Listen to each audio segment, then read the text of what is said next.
Chapter 176. Tony, I'll leave this guy to you, I have something else to do, so I'll go back first. By the way, help me make a few more sets based on the alloy models I made last time, and pick them up tomorrow morning. George used magnetism to control Ivan Vanko, who was trapped in the model, and handed it over to Tony. He came out this time for the Hulk's hair, and it was just a way to help Tony save people. Now that the mastermind has been caught, naturally nothing will happen to him. No problem, let alone a few groups, dozens of groups are nothing. Tony grabbed Ivan Vanko and assured George. That alloy material is very expensive, but for ordinary people, it is just a drop of water for him. All matters that need to be solved with money are no problem in his presence. However, at this moment, Ivan Vank, who had been silent all this time, suddenly showed a strange smile.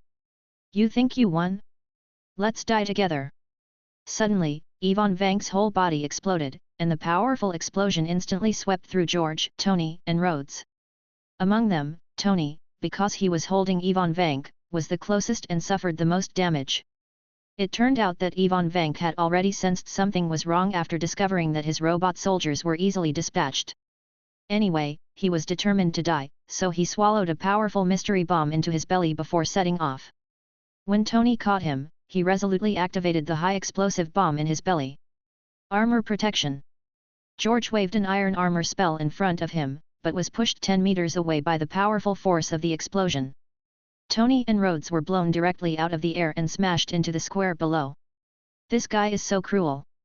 George put away the iron armor curse and looked at Ivan Vank, who had turned into pieces, and was a little speechless. As for whether it has to be done to this extent? You should know that self-destruction will at most hurt Tony, but it won't kill him. Anyway, George didn't understand. He kept the green hills and didn't worry about running out of firewood. If he didn't blow himself up, he would go to jail at most. There would be no chance of escaping in the future. It is completely dead now. Shaking his head and falling from the air, he briefly checked the situation of Tony and Rhodes. Fortunately for Rhodes, because he was a little further away, he reacted faster and put his hands in front of his chest. Although he was dizzy from being thrown, the problem was not that big. Tony was in trouble because he was too close and had no time to react.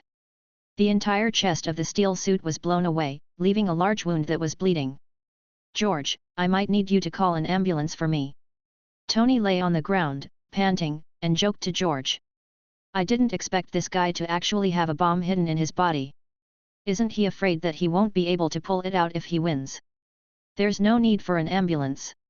As long as I'm here, can this little injury kill you? Upon seeing this, George stretched out his hand and pointed at the location of Tony's wound. Healed as before. White healing magic covered Tony's wound, and his wound immediately recovered at a speed visible to the naked eye. There is no healing magic in the holy light magic in the fairy tale world. He asked Makarov, and Makarov said that the healing magic was not the holy light magic, but the lost sky magic. But fortunately, healing magic exists in the Harry Potter world. When learning the shadowless counter curse to heal quickly, George also spent a lot of time learning ordinary healing spells. In particular, Amy, as an orator, is very good at healing spells, which made him make great progress in healing spells during the summer vacation. Although his healing spell is not yet good enough to reconnect the separated limbs like Amy, let alone like Madame Pomfret, he can basically save most of them as long as he doesn't die. But it's not a big problem to repair a wound of Tony's level. Tony. At this time, Little Pepper also rushed over from the exhibition hall, jumped on Tony, and began to fumble up and down worriedly. How are you? Are you injured anywhere? Seeing Pepper and Tony flirting with each other, George and Rhodes looked at each other and looked up at the sky in tacit understanding. Let's go. After everything was over, he didn't want to stay here and eat dog food, so he operated back to school. After returning to school, Banner and Betty were released from the box and handed over to Professor. Resuscitate quickly. After using the resuscitation spell to awaken Abomination, I saw Abomination looking around vigilantly and about to attack him. I turned into a giant and slapped him on the ground, then grabbed Abomination's head and said, "Calm down now, otherwise, I won't mind just pinching your head off." His giant magic has allowed him to grow to 8 or 9 meters tall, and his hatred is only as high as his waist. Even in hand-to-hand combat, he can press the hammer of hatred. What's more, he has the accumulation of physical strength, and his strength is even more hatred. Several times. Abomination was beaten twice by George and lost his temper. When his skull was about to be crushed, he replied, "Okay, I'll calm down. Now you have two options. 1. I will beat you to death here, very cruelly. 2. I want you to be a janitor in my school for 5 years, and after 5 years I will set you free." George let go of Abomination, and then said calmly, "I don't want to choose either." Hatred thought this in his heart, but seeing George's emotionless expression, he didn't dare to say the answer, so he could only nod his head with difficulty. "It seems I have no choice. I hope you will keep your word." "I always keep my word, and I hope you won't pretend to agree and then look for opportunities to escape. To tell you the truth, I have many abilities, including being able to find anyone I want to find in the world. If you run away, I will still beat you to death when I find you, very cruel." George patted Abomination on the shoulder, returned to normal size, and then said before leaving the underground casting simulation room, "Stay here for the next few days until you can control yourself to return to normal size before you come out, so as not to scare the children at school. With Professor. And hatred is not stupid. After knowing George's strength, he knows what he can do and what he can't do. The key point is that George knows that the nature of hatred is not actually bad, but the competitiveness is relatively strong, otherwise he will not be influenced later.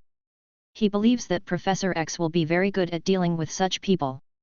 Maybe if we talk to him a few more times, he might not even be willing to leave school after 5 years. Chapter 177. The next morning, George said hello to Professor X, and then he approached to the door of Tony's mansion. "Good morning, Mr. George, the gentleman is waiting for you in the laboratory." The camera at the door turned to George and scanned him. Jarvis' voice came, and the iron door slowly opened.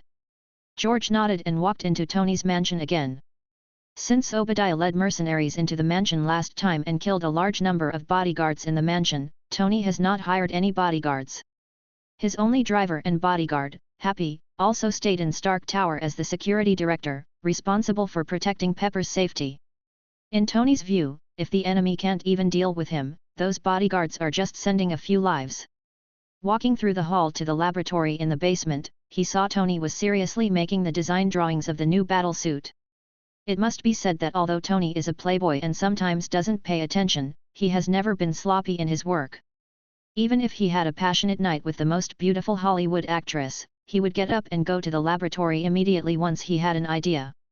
"George, you are here. I have made 5 sets of the things you want overnight." Seeing George walk into the laboratory, Tony put down the design in his hand and pointed to a large box next to him.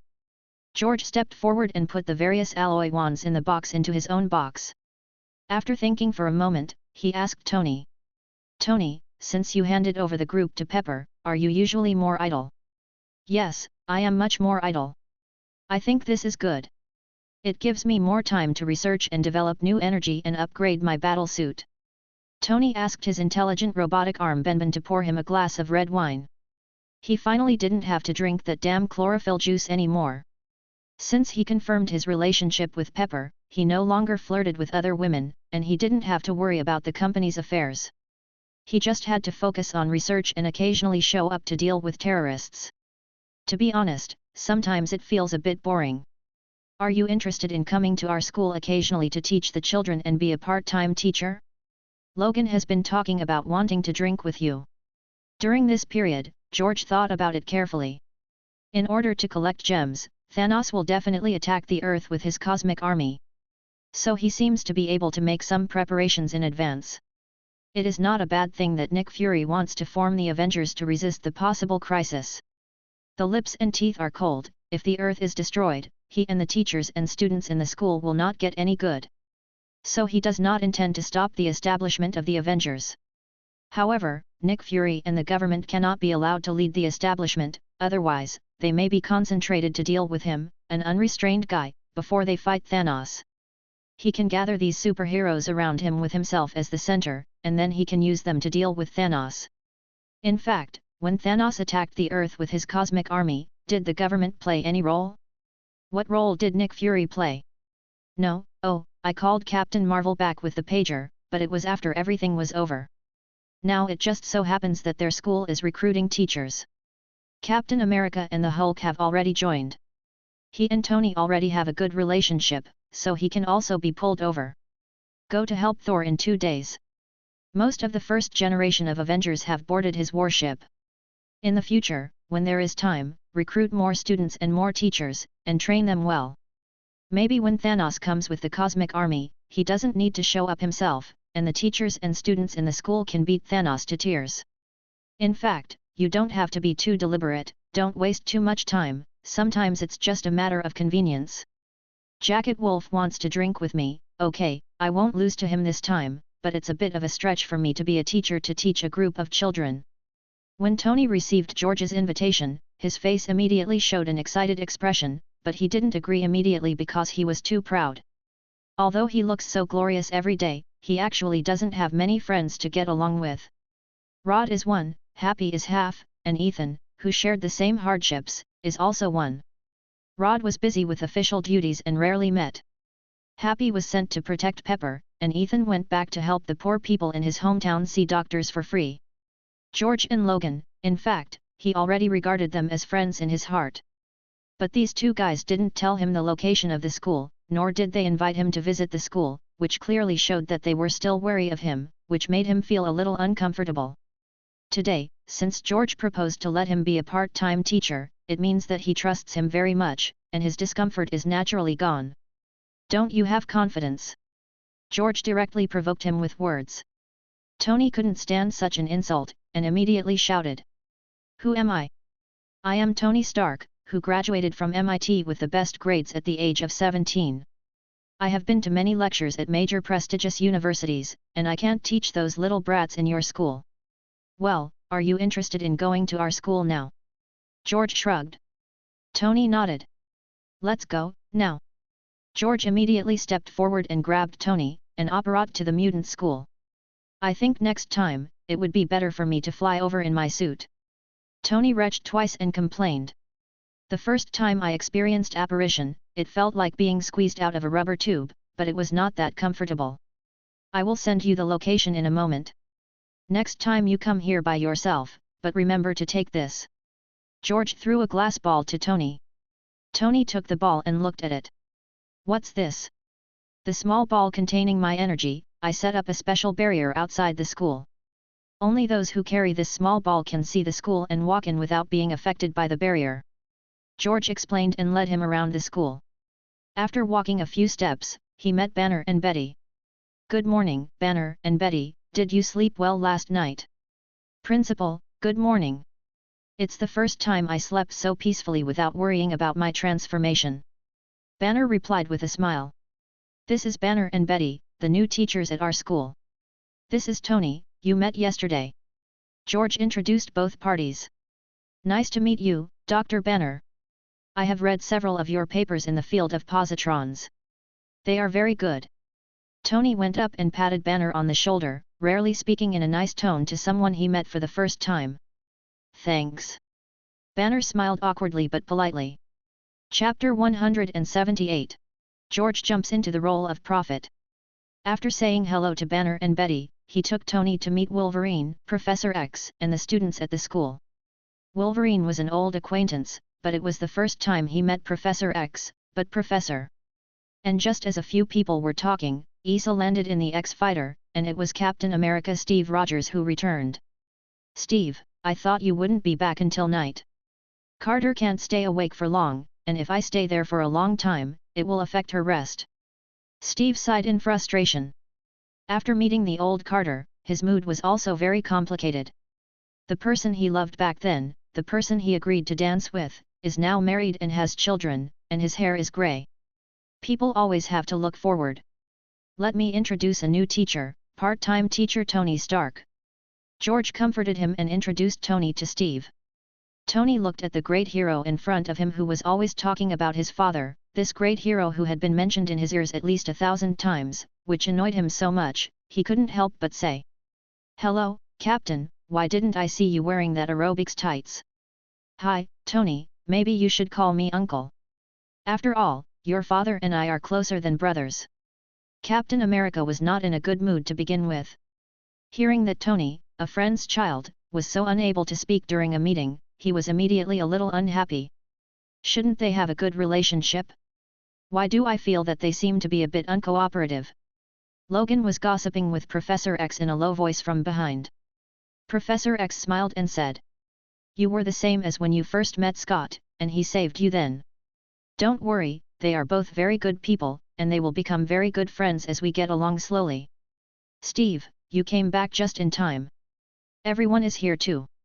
I have something I want to discuss with everyone."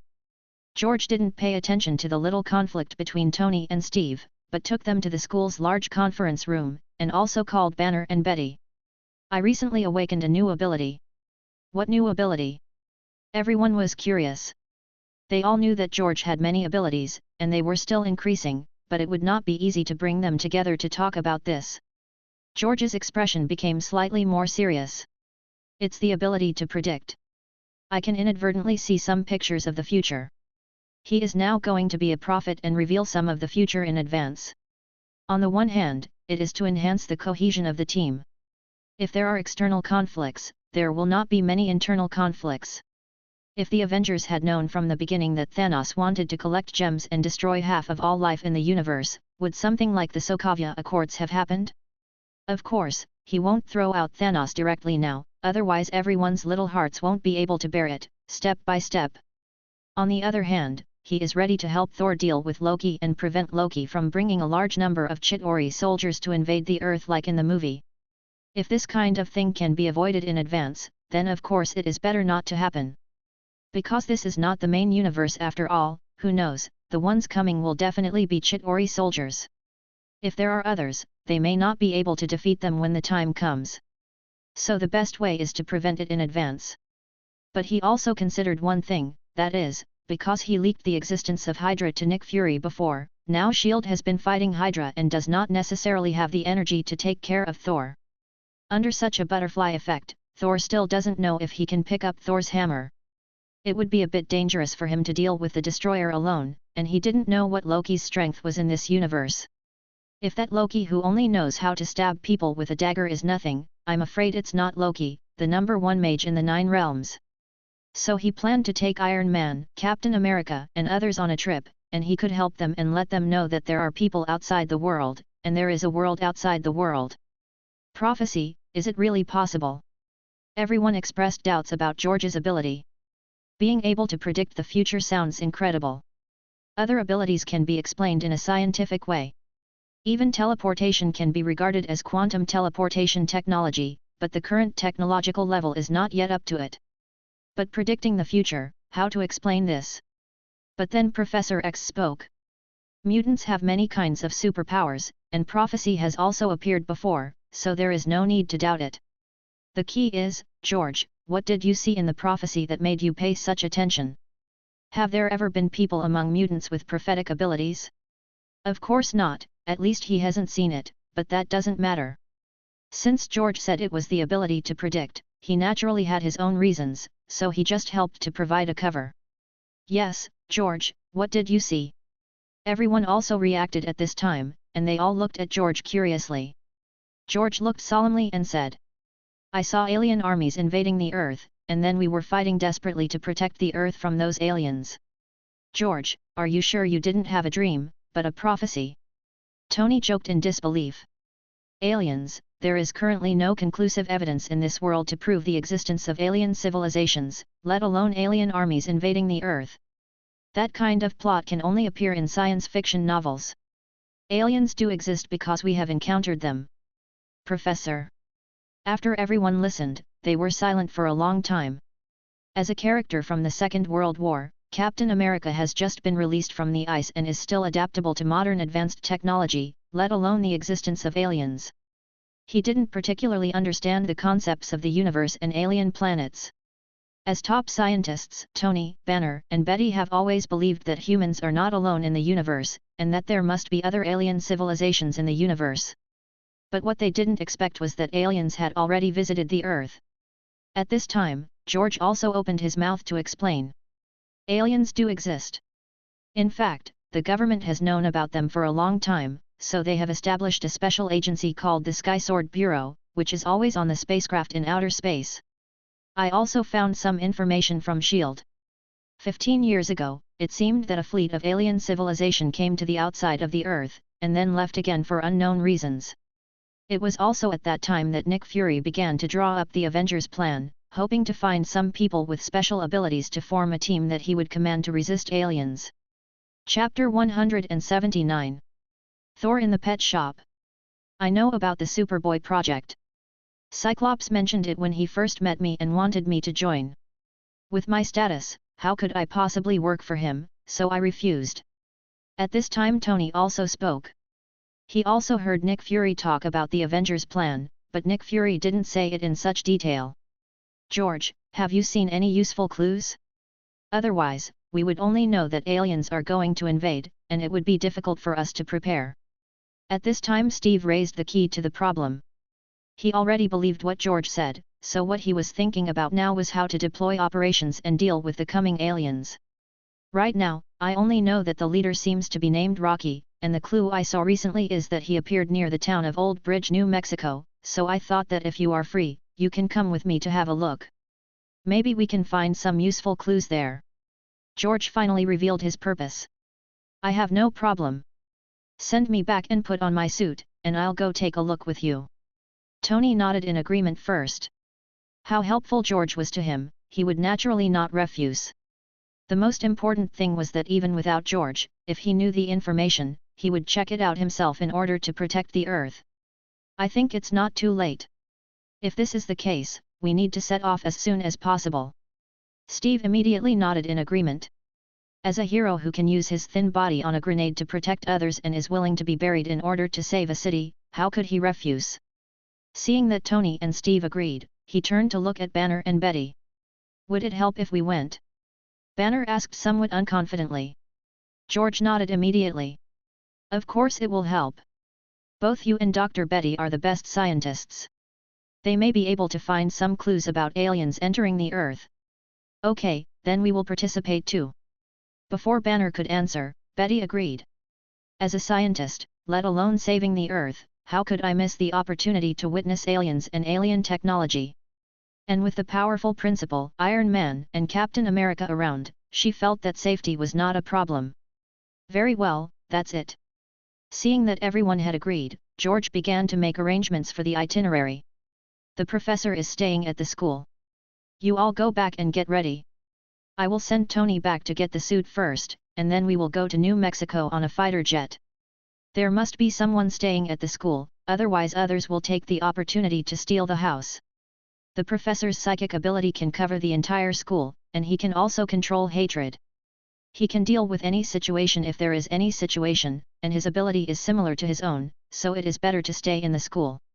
As for why Betty, who has no fighting ability, is of course because Betty can guide Banner to a certain extent after he transforms.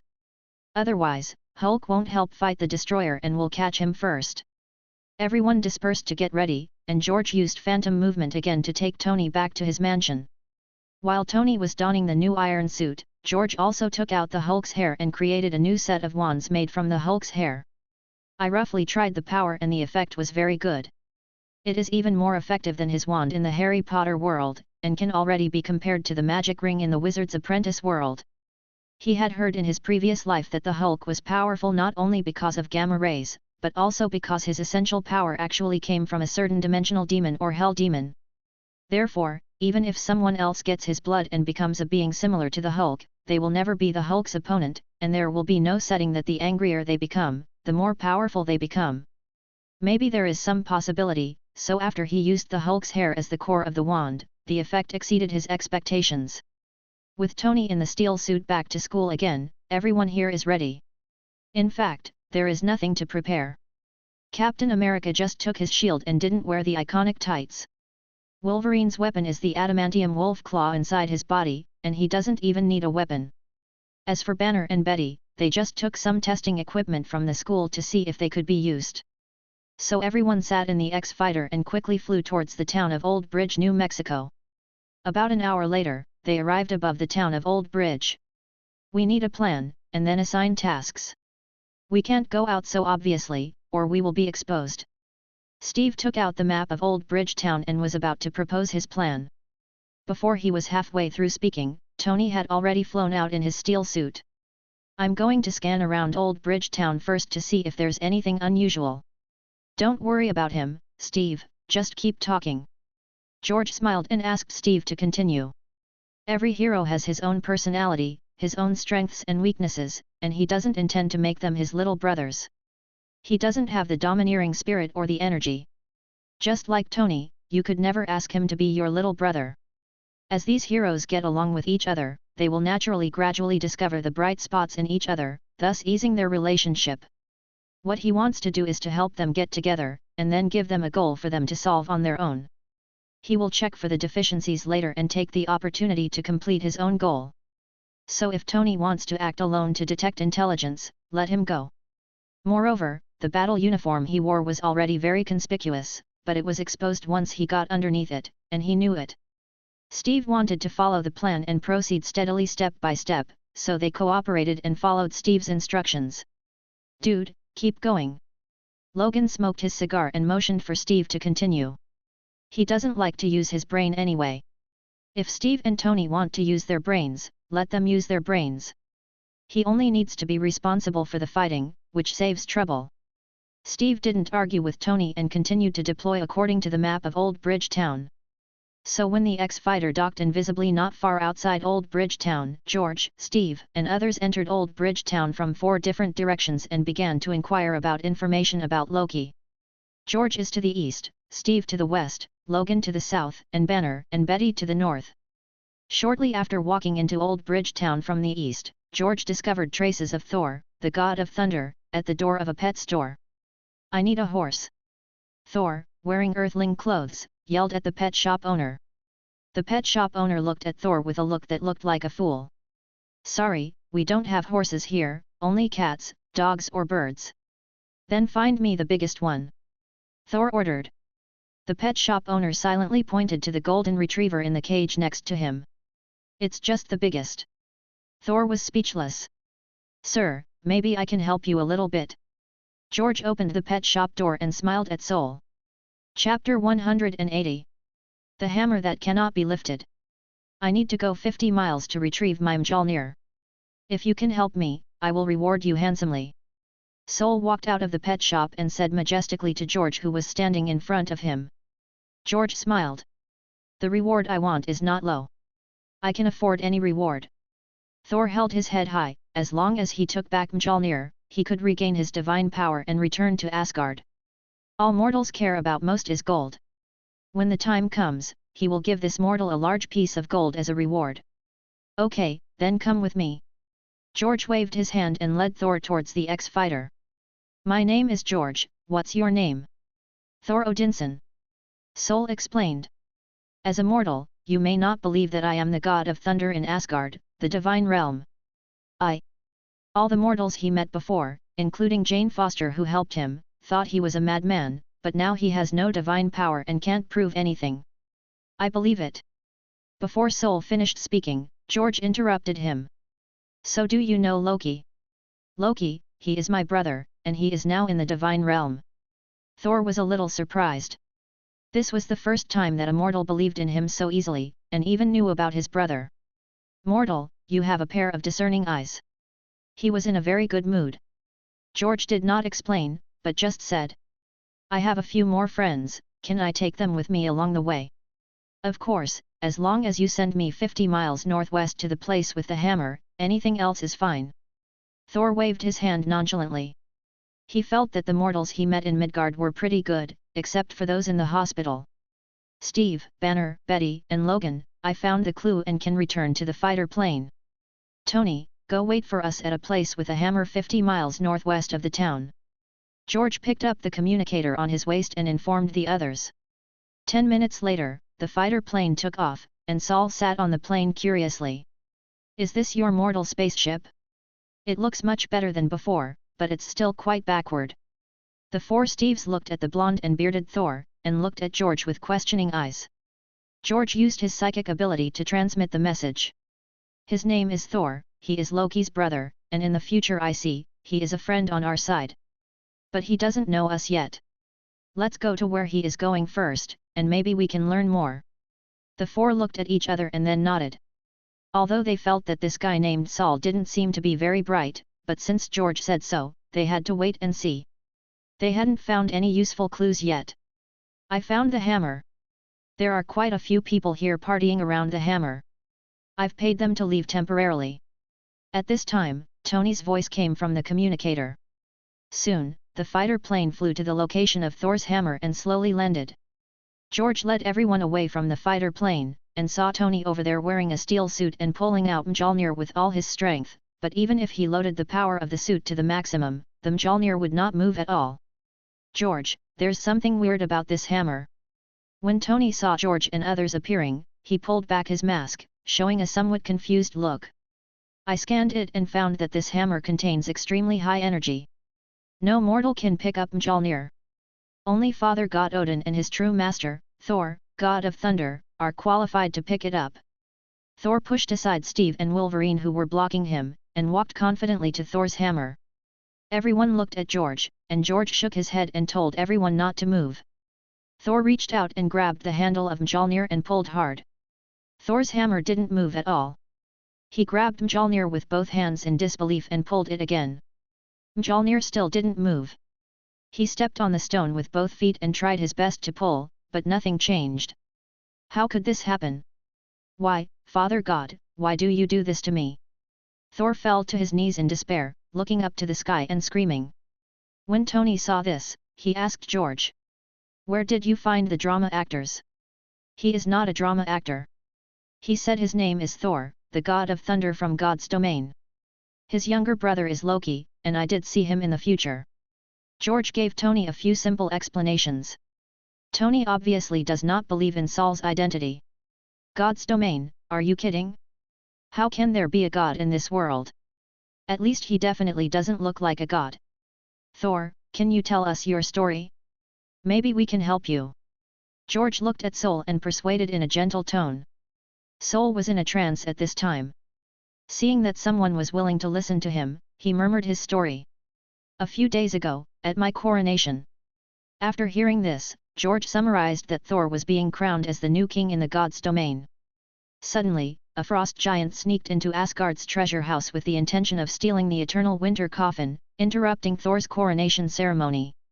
Thor was very angry about this and wanted to ask Odin to let him lead troops to attack Jotunheim and teach the frost giants a lesson. But Odin did not agree and reprimanded him. Thor was very angry and thought that Asgard, as the master of the 9 realms, was invaded by its former defeated enemy, but chose to swallow its anger and do nothing, which would damage the majesty of the god realm. It would also put the god realm in a constant crisis of invasion. So Thor disobeyed Odin's order and secretly took the 3 warriors of Asgard, the goddess of war Sif, and his brother Loki, who had the best relationship with him, to Jotunheim alone, wanting to find the king of the frost giants, Laufey, to ask for an explanation. And Laufey was not only arrogant and insulted the god realm, but also mocked Thor as a little princess. How could Thor bear this? He immediately picked up Thor's hammer and started fighting. In the end, he was surrounded by frost giants and was rescued by Odin's timely arrival. After returning, the father and son had a big quarrel. Odin felt that Thor was still immature and could not become a qualified king, so he took back his divine power and exiled him to Earth for reflection. There is no big difference between the movie world and the whole world.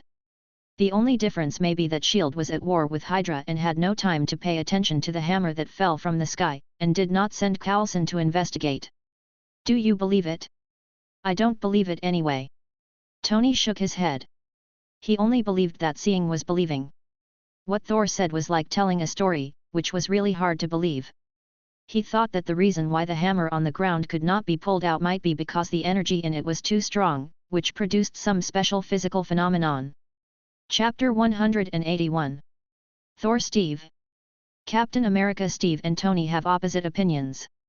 His tone doesn't sound like he's lying, and combined with the future scenes predicted by George, it's not impossible. Maybe the aliens who invaded us are soldiers from the god's domain. Banner analyzed. Some stories in mythology are not groundless. In the eyes of ancient people, our current technology is not a myth or a miracle. If Odin, Thor, and Loki are aliens, the god's domain is an alien civilization. When the human civilization on Earth was not yet developed, they came to Earth, so they left behind mythological legends. This is not impossible. So, in the future that George saw, Loki led aliens to invade the Earth, probably because he wanted to kill Thor, completely consolidate the throne, and then rule the Earth. Tony was also moved by Banner's speculation. Although he is very self-centered, he is not stupid. If Banner's speculation is reasonable, he will change his own views. What are you talking about? Why would Loki want to kill me and invade Midgard? Thor heard the conversation between Tony and others, and his face changed immediately, revealing an angry look. Tony looked at Thor in disbelief and said, "No, you still don't understand, it's obvious that your brother Loki is behind all these things. Hasn't he been encouraging you to go to Jotunheim? And your father Odin must have arrived in the end. This way you are exiled, and he has a chance to get the throne. Isn't this a clear conspiracy? When did he encourage me? I wanted to go, and he kept persuading me not to go." Thor roared and explained. Anyway, he didn't believe in the conspiracy theory of this mortal. "If you insult my brother like this again, even for George's sake, I will beat you up. If the IQ of the gods is like this, then I don't think we need to worry about the invasion of aliens." Tony rolled his eyes. He saw that if this guy was not Thor, he must be a lunatic with mental illness. If it was really Thor, he would be a reckless man with a head full of muscles. "My psychic ability tells me that he is not lying, and I did find a powerful energy in him similar to that of the hammer, but it is sealed," George said seriously. "Since he is the god of thunder, we must find a way to help him return to the god realm to stop Loki from becoming the king of the god realm, so as to avoid the future war between the god realm and the earth." He did not explain where everyone guessed wrong, because there was no need. The result is the same anyway. As long as Loki is stopped and imprisoned in the God Realm prison, Loki will not be able to surrender to Thanos. Without Loki's help, Thanos cannot teleport Loki to the Earth through the Space Stone and cause the things that happened later, and naturally there will be no alien invasion. So this misunderstanding is not wrong. On the contrary, it is really difficult to explain Thanos and the Zatori soldiers now. There are too many things to say. "Thank you, you can't help me. If the Father God doesn't forgive me, I can't return to the divine realm." When Thor heard that George and the others were going to help him, although he was still a little angry about their slander of his brother, his attitude was much better. "Let's go back to the town and discuss it slowly. There is always a way." George stepped forward and patted Thor on the shoulder, then said to the others, "Let's all try to see if we can pull out Thor's hammer. If we can pull it out, maybe we can help Thor restore his divine power." "Okay, let's try it." Everyone was still very curious about Thor's hammer, which even Tony couldn't pull out with his iron suit. After hearing what George said, they were all eager to try. The first to appear was Wolverine Logan. He stepped forward and held the hammer handle with both hands and pulled it with all his strength, but the hammer didn't move at all. Tony tried again immediately afterwards, but it still didn't work. Seeing that Logan and Tony couldn't do it, Banner and Betty lost their confidence. They stepped forward and tried it a little, then gave up. Banner didn't want to let Hulk out to try, and George didn't force him.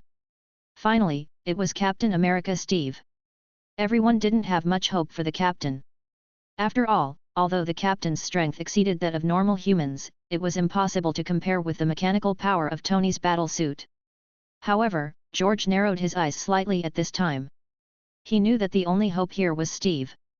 If Odin was really in deep sleep and didn't interfere, Captain America could definitely pick up Thor's hammer and gain the power of Thor in a short time. The four Avengers had secretly practiced a small combo. "Hi, it seems very light."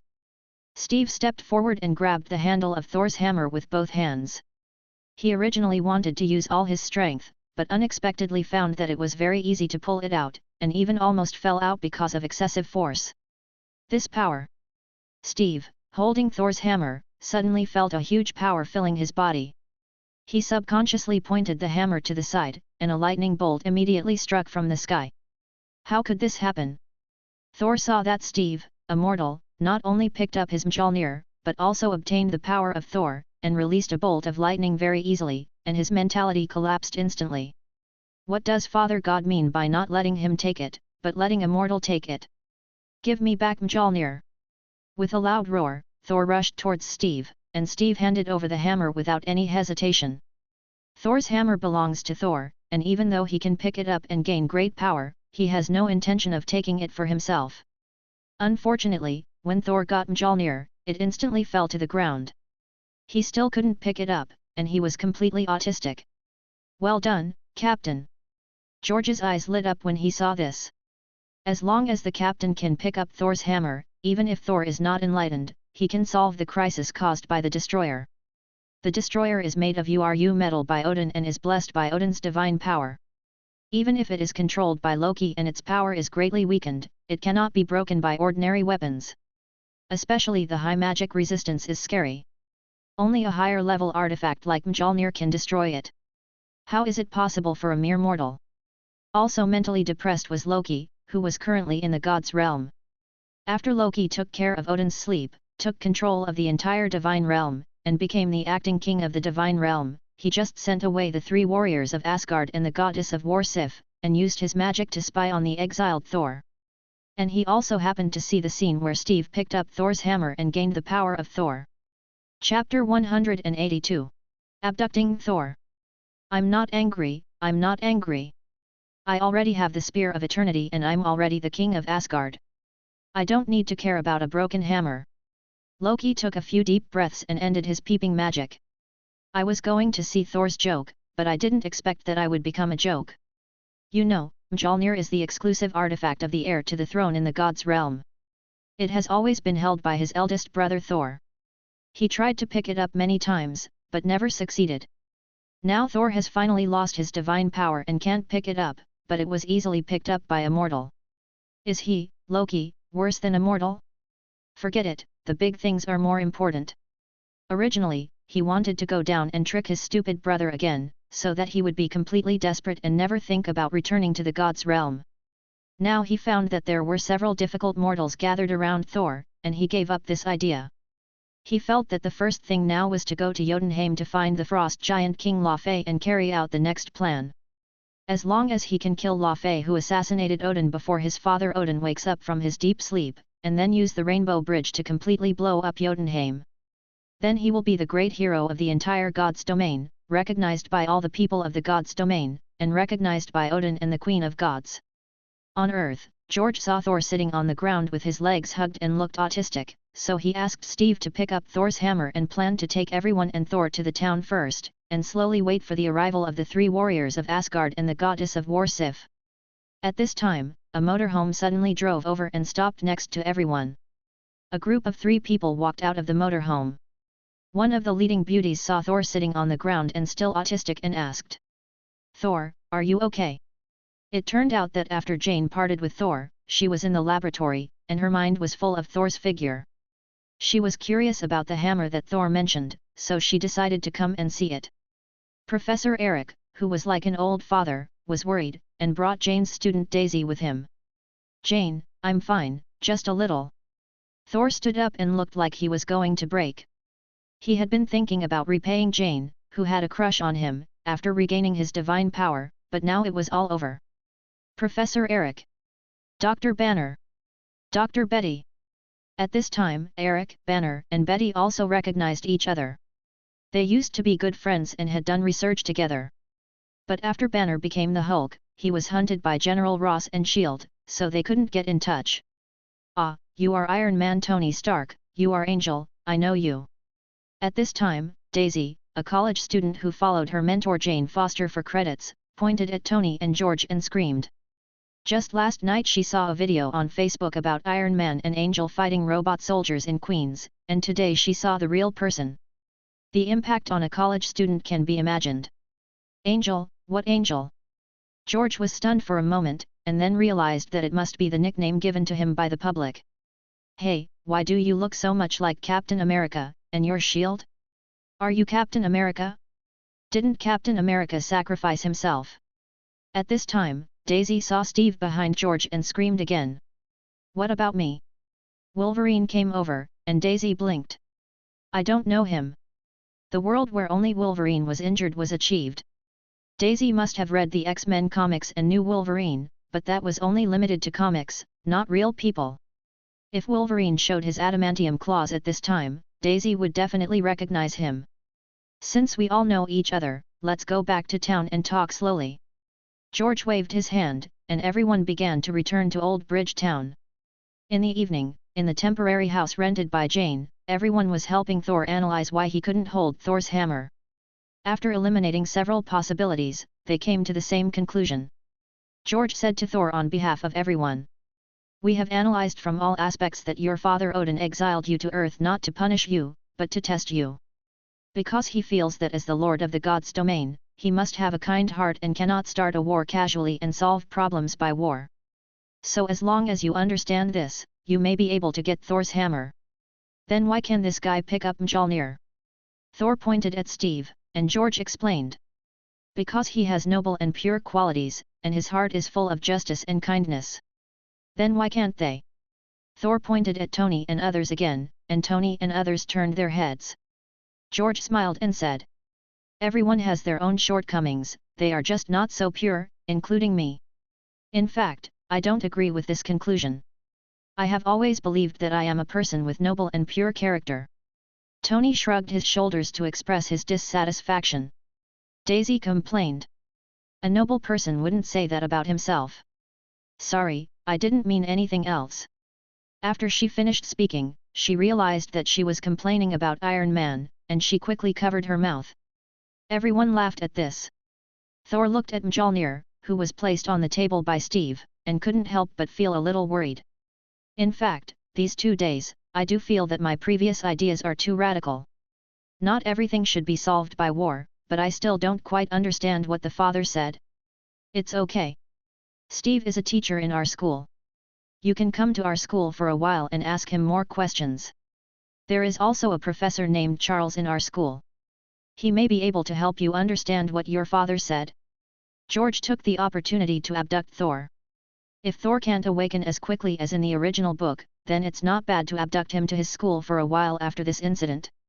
At least in the future, if he wants to go to Asgard or get something from Asgard, it will be more convenient. That electric god, I recommend you to read a book called War and Peace. Maybe you will understand it after reading it. Tony joked casually, and Thor immediately turned to look at Jane. Do you have this book here? I really don't have it, but I can use Daisy's tablet to download the electronic version for you to read first. Jane replied after a pause. Daisy was immediately unhappy. No, I want to catch up on Two Broke Girls tonight. The bookstore in town has this book. I can buy it tomorrow. Just as George was watching everyone laughing and waiting for the destroyer to appear tomorrow, something unexpected happened in the god's domain. Loki was worried that something might happen later, so he launched his plan in advance. Heimdall, the god's domain doesn't need you now. While Heimdall didn't react, Loki activated the icy power of the ancient winter coffin to freeze him, and then used Odin's eternal spear to open the Rainbow Bridge and put in Laufey, the leader of the Frost Giants. Chapter 183. Unexpected Summoning. Laufey, welcome to Asgard. Loki pulled out the eternal spear, crossed the frozen Heimdall, took Laufey and several Frost Giants, and headed straight for the Asgard where Odin slept. After dispatching the Asgardian guards protecting Odin and watching Laufey go in and fight the flying god, Loki gritted his teeth and refrained from making a move. It wasn't until he was riding on Odin and about to kill him that he suddenly rushed in and faced him. Laufey is just a click away. The eternal spear burst out with powerful energy and knocked Laufey away. Before Laufey could speak, he killed Laufey's biological father with the second shot.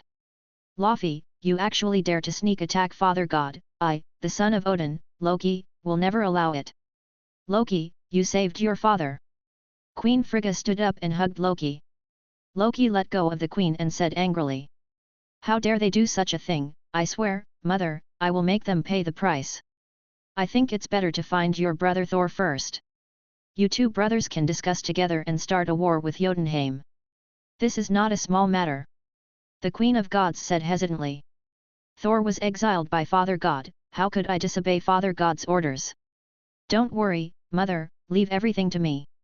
Loki dragged Laufey's body outside the room and shouted loudly. Immediately summon all the people of God's domain to gather in the square outside the Immortal Palace. I have something to announce. Half an hour later, in the God's Realm Square, Loki carried Laufey's body and gave a speech to the 50,000 people and warriors of the God's Realm below. The last time the frost giant sneaked into the treasure house and failed to seize the ancient winter coffin, this time he actually dared to assassinate our great father god. If we don't fight back, they will dare to invade fully next time. Under Loki's eloquent words, the people and soldiers of God's domain showed angry looks on their faces. Obviously they had been persuaded. For the honor of God's domain, as the acting king, I declare a formal declaration of war with Jotunheim. For the honor of God's domain. For the honor of God's domain. All the soldiers and people in God's domain shouted loudly. Seeing that the time had come, Loki raised his hand to stop everyone from shouting and continued. When there is a war, there will be casualties, and as a king, I don't want to exchange the lives of our divine warriors for the lives of those frost giants. So I decided to activate all the energy of the Bifrost to destroy the entire Jotunheim at once and avoid future troubles forever. Never suffer from future troubles. Most of the people and warriors of God's domain responded to Loki's decision. After all, no one wanted their husband, children, and father to die in the war. There are also a small number of people in the God's domain who feel that this is too cruel. Destroying an entire planet will not only wipe out Jotunheim, but also wipe out all life on Jotunheim. Something's wrong. We can't let Loki do this. Let's go to Midgard to find Thor and come back. When the three warriors of Asgard and the female warrior Sif heard Loki's decision, they immediately felt bad and quietly left the crowd and flew towards the Rainbow Bridge. Heimdall, how could this happen? But when they came to the place where the Rainbow Bridge was activated, they discovered that the gatekeeper Heimdall was actually frozen here. Ha! Fortunately, at this time, Heimdall finally used his divine power to break through the blockade of cold air and blast away the ice that had frozen the surface of his body. But at this time, he was at the end of his strength. It's Loki. Loki put the frost giant in. All this is his conspiracy. Heimdall told everything he knew about the situation. The three warriors of Asgard and the female war goddess Sif were immediately furious. I knew it was this damn liar. Heimdall, send us to Midgard to find Thor. It's too late, they're already here. Heimdall stood up and saw that on the other side of the immortal palace, Loki had already led all the people and soldiers of the God's domain towards this side. He picked up his sword and stuck it on the activation switch of the Rainbow Bridge, and then used his last remaining strength to activate the Rainbow Bridge. I teleported him directly here, and the new friends he made may be able to help. The Rainbow Bridge was activated, and the colorful lights traveled through space across the sea of stars, and were directly printed on the house rented by Jane Foster in the town of Old Bridge, New Mexico. In the house, George, Tony, Steve, Logan, Banner, Betty, and Thor, Jane, Eric, and Daisy were all being teleported over by the Rainbow Bridge with confused faces. Damn it, what's going on? George looked at the three warriors of Asgard and the female war goddess Sif who rushed towards Thor, and looked at the Rainbow Bridge and the shocking God's domain buildings outside. He was dumbfounded for a moment. This is somewhat inconsistent with his plan. Sure enough, the butterfly effect is hard to figure out. At this time, George also realized that it must be the butterfly effect caused by himself that caused such a big change from the original work. Let's take a step and see. After reacting, he quickly led everyone with shocked faces to ask the three warriors of Asgard and the female war goddess Sif about the situation in the divine realm. After understanding all the situation, George couldn't help but twitched his mouth. Before, they only had to face the Destroyer and Loki, but now they may also have to face the army of God's domain. But after thinking about it carefully, it shouldn't be the case. Thor is a guy who has been leading the soldiers of the God's realm in battles all year round. He has a very high reputation in the God's realm, and he may be able to persuade some of them. And they just need to hold on until Odin wakes up. Forget it, if Odin follows the schedule, he won't wake up until tomorrow morning, which will take at least a dozen hours, and he probably can't wait. Fortunately, I brought Banner, and Steve can also lift Thor's hammer. George can only be thankful that he didn't come alone this time, otherwise he would have to apparate to a nearby hilltop and hide. Loki, it's really him. Thor, who has completely understood his good brother's character at this time, is also full of anger on his face. But then he looked at George and others with apology. Sorry, this is the matter of the God realm, and you shouldn't be involved. I will let Heimdall send you back now. This is not just a matter of your God realm. If someone like Loki becomes the master of the God realm, I am afraid that the earth will really face the army of the God realm in the future. George said with a righteous face. Since the God Realm has helped the Earth resist the invasion of the Frost Giants, today we will also help the God Realm to restore order on behalf of the Earth. Thank you for your help to the God Realm, and the God Realm will definitely repay you. Heimdall barely stood up with the help of the 3 warriors of Asgard, and inserted the sword into the transmission switch to open the Rainbow Bridge. If you really have no chance of winning later, you will retreat, and I will activate the Rainbow Bridge to teleport you back to Midgard. Chapter 184, The Siege by the Divine Army. While everyone was talking, Loki was already holding the Spear of Eternity, leading the soldiers and people of the God Realm along the Rainbow Bridge. George immediately said to everyone, "Thor, you go and delay the time, as long as you can. Steve, you come to deploy the best defense. I need 10 minutes to give them a big one." After saying this, he began to chant the spell. Since the day he obtained the ancient magic of thunder from the Black Wizard Old One-Eye, he has devoted most of his energy to studying that ancient magic. Including the clones in other worlds, they have temporarily slowed down the research of magic in various worlds and invested in the ancient magic of thunder. Because he has a solid foundation in magic, and there are 2 senior aurors to consult, he finally mastered this magic in the past few days. Now it can be used. Our goal is to defend the main control room of the Rainbow Bridge and prevent Loki from coming to activate the energy of the Rainbow Bridge to destroy Jotunheim. So we will defend the door of this main control room, so that they dare not use high-powered weapons to bombard it, because that will also destroy the main control room of the Rainbow Bridge. And the width of the Rainbow Bridge is limited, they can't have so many people come up at once, we only have to face 5 or 6 soldiers at a time. Steve is worthy of being a master of tactical command, and he quickly saw the advantages and disadvantages of both sides. The enemy is not only powerful in those God's Realm soldiers, but also in their more terrifying and advanced weapons, such as those laser cannons towering in the city. But as long as they don't leave the door of the main control room of the Rainbow Bridge, Loki dare not use those laser cannons, and can only send God's Realm soldiers to fight hand to hand. In addition, the width of the Rainbow Bridge is limited, which makes it easier to defend.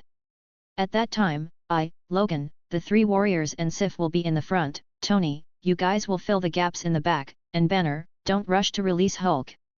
If we really can't hold on, you can release Hulk to help. At this moment, everyone recognized Steve's tactical arrangement, and even Tony, who had never dealt with him, did not refute anything. Because he found that this old guy who his father often talked about was indeed very capable, and after the Thor's hammer incident, Steve's character was also proved. He always liked to pick on Steve, mainly because his father talked about it every day, which used to make him tired of it and very unconvinced in his heart. He always thought that Steve was not as good as his father said, and many of them might be performed, and they were all false images created by the government. In essence, he was a clown. But during this period of time, he found that Steve was a little old-fashioned, but in other aspects, he was really nothing to say. Just when Steve was giving tactical instructions, Loki also brought the people of the God's domain to the front of the Rainbow Bridge main control room and had a conversation with Thor. Heimdall, the 3 warriors of Asgard and Sif, you dared to disobey the order of the Father God and bring the exiled Thor back to the God realm privately, and even brought a lot of lowly mortals. In the name of the King of Asgard, I sentence you to treason. Just when he saw the Rainbow Bridge being opened in the God realm square, he knew that something was wrong and quickly brought everyone over. When he saw Thor, he knew that he guessed right, so before Thor spoke, he took the lead and set the tone for the matter. And my dear brother, you shouldn't come back privately before my father wakes up. This violates my father's order. I won't punish you, and I hope you can return to Midgard. When my father wakes up, I will plead for you as soon as possible. Loki, why did you collude with the Frost Giants? Why did you let Laufey assassinate my father? Are you really for the throne? After hearing Loki's words, Thor questioned angrily. And the people of the God realm behind Loki, because of Thor's words, they all started to talk. Loki was not panicked about this. As the god of deception and lies, he was best at eloquence and acting, and Thor was no match for him in this regard. Brother, how can you say that to me? I never wanted to take your throne. It's just that my father is sleeping now and my mother is guarding my father. The realm of God cannot be without a king, so I reluctantly became the acting king. I didn't want to take your throne. Once my father wakes up, I will plead for you and let you come back to continue to inherit the throne. But before that, you can't go against your father's orders and come back privately just because of such a little jealousy." Loki's sincere acting skills and those words instantly shook many of Thor's supporters. Thor was so angry that he yelled, "Loki, don't try to lie to me again, Heimdall and Sif told me." "Oh, it seems that I was wrong. Brother, how could you be jealous of such a small matter? You must have been deceived by Heimdall and others." Loki waved his hand. "Come on, take down Heimdall and others." After Loki's distortion of the truth, and the fact that Loki was now holding the Spear of Eternity and was the acting king of the Gods' Realm, the soldiers of the Gods' Realm were a little embarrassed, but they still came forward with weapons in hand. "Lord Thor, please get out of the way first.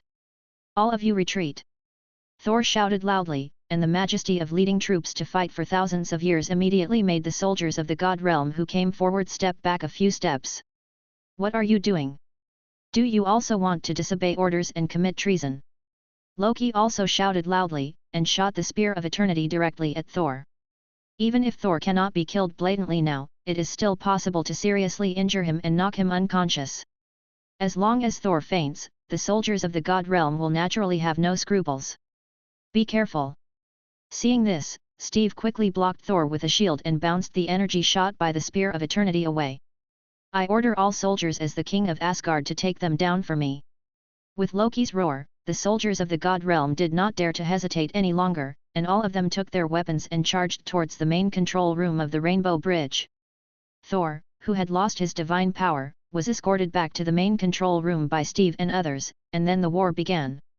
Captain America holding Thor's hammer and shield, Wolverine showing his adamantium claws and being unkillable, the three warriors of Asgard and the goddess of war Sif, the six of them firmly guarded the main control room of the Rainbow Bridge. Tony used various long-range weapons to fill the gaps for the six people in time through Jarvis's super insight.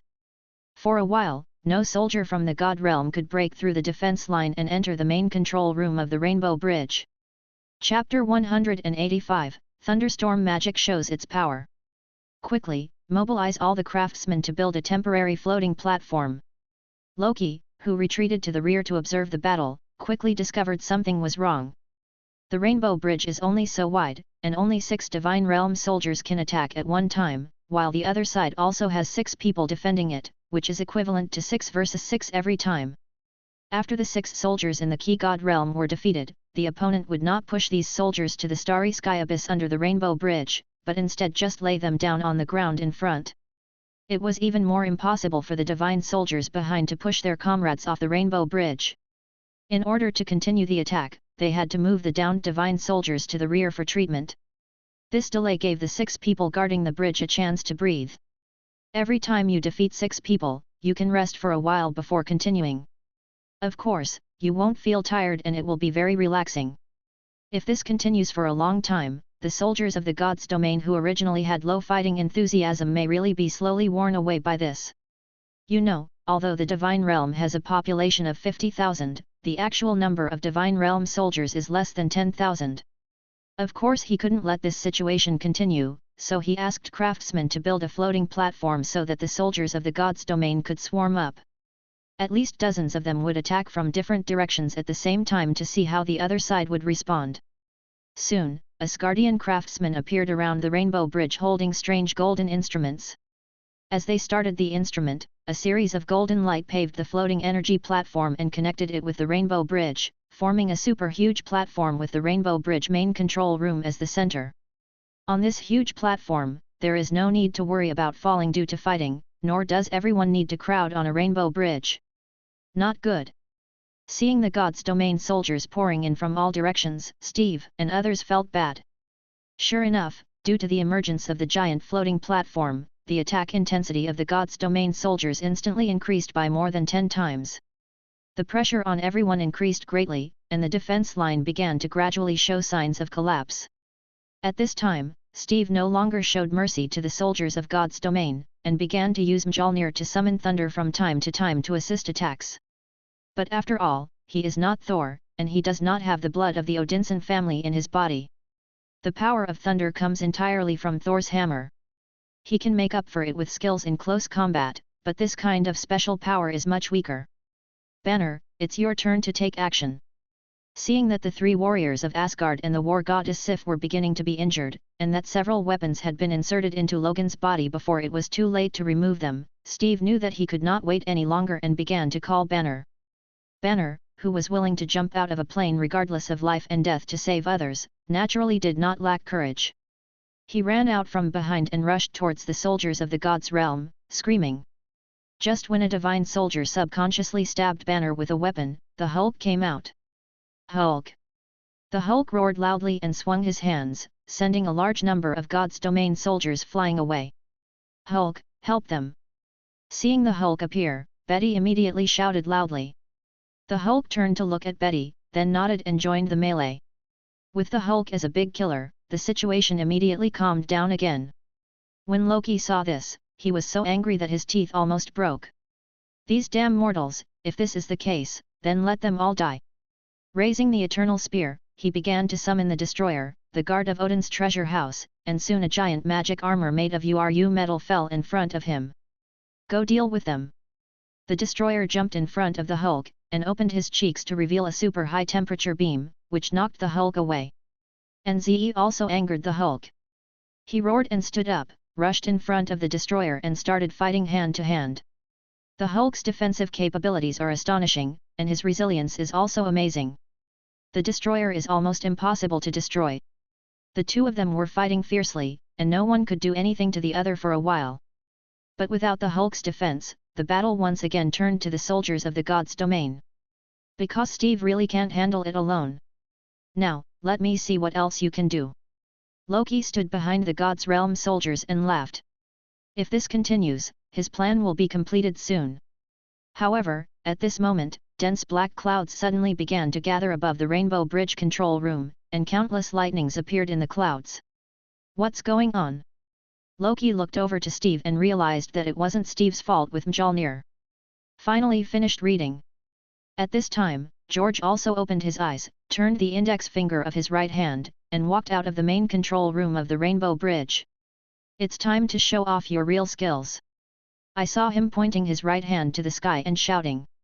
Ancient magic, thunderstorm is coming. The dark clouds covering the control room of the Rainbow Bridge suddenly began to rain down dense lightning. The soldiers of the god's domain who were struck by lightning were weakened by the electricity on the spot. If it were not for the support of the weapons in their hands, they would be unable to stand. George's level of ancient magic is naturally not as good as that of Old One-Eye, but his current alloy ring's magic bonus effect is worse than the wand in the Harry Potter world. Therefore, the overall magic power is greater than the magic power used by Old One-Eye in France's Magic Street. It's just that the physique of these god's domain soldiers is indeed strong enough. Ordinary people will be burned on the outside and tender on the inside by lightning if they are hit by it, which can only make their bodies weak and unable to use strength. But this is enough. Because the god's domain soldiers are weak and unable to fight, Steve and others basically become a comprehensive crush one by one. Soon the god's domain soldiers within the range of lightning were cleared out. As for the god's domain soldiers outside the range, it's okay. If they enter the range, they will also be paralyzed by lightning. So for a while, they dared not move forward. Steve, go help Hulk and use your Thor's hammer to destroy the magic armor. Seeing that the god's domain soldiers were suppressed, George immediately sent a telepathic message to Steve. Steve heard the words and rushed up with Thor's hammer to fight the destroyer. His lightning magic is useless against the destroyer. Thor's hammer is still needed to defeat the destroyer. As long as the destroyer is defeated, the Hulk will rejoin the battle. With his ancient magic, he will not be afraid of more god's domain soldiers. Ancient magic is to use the magic power in one's body to communicate with the power of nature. These lightnings consume natural energy, not magic power. His magic power is responsible for maintaining communication. So as long as his body can withstand it, this thunderstorm can last until Odin wakes up tomorrow. Go, let's see how long his magic power can last. Seeing that the destroyer really had cracks with the cooperation of the Hulk and Steve, Loki was shocked and shouted at the remaining soldiers of the god realm. Chapter 186, The Smart Thor. There are 10,000 soldiers from the god realm. After fighting for so long, it seems that many of them have been defeated, but in fact, there are less than 1,000. So now there are still 9,000 soldiers from the god realm surrounding outside. Everyone rushed forward. Loki felt that even those lightnings would not have enough time to attack so many people. And he already had a strategy to deal with it in his mind. This lightning magic was obviously released by the mortal wizard. As long as he took advantage of all his energy being attracted by the charge of the God Realm soldiers, he would sneak behind the human wizard and hit him. After solving the human wizard, the lightning magic would naturally be broken. At that time, they would rush forward and directly seize the control room of the Rainbow Bridge, use the Eternal Spear to activate the Rainbow Bridge and blow up Jotunheim, and everything would be over. So while letting the God Realm soldiers charge collectively without fear of lightning, he left his phantom in place, holding the Eternal Spear in one hand and taking out a dagger in the other hand, and quietly sneaked behind George. "You lowly mortal, go to hell!" Aiming at George's kidney, Loki stabbed fiercely. However, just when his dagger was about to stab George, he found that an inexplicable force stopped his dagger and made his dagger pause. "You really don't take the road to heaven, but you break into hell." George grinned, his body quickly grew bigger, his right hand continued to maintain the ancient magic, and his left hand grabbed Loki's ankle and lifted him upside down. "You, a lowly mortal, dared to, ah!" Loki aimed the Eternal Spear in his hand at George, but unfortunately, just when he raised his hand, the whole person was smashed hard on the Rainbow Bridge, and the Eternal Spear also slipped out of his hand. Before he wanted to fight back with magic, he was picked up and smashed again. Once, twice, 3 times, until George saw that Loki seemed to have been smashed to half his life and fainted, he stopped. Loki was so malicious when he approached him, how could he, a psychic, not notice it? Originally, he was thinking of catching the thief first, and he had to find a way to take Loki down, otherwise, if it went on like this, I don't know how long it would take. If Loki was ruthless enough to use some large divine weapons and no longer care about the Rainbow Bridge, they would be in trouble. Unexpectedly, the Loki in this universe was just like the Loki in the movie universe, so fond of stabbing the waist that he actually took the initiative to deliver it to the door. How could he refuse such a good thing?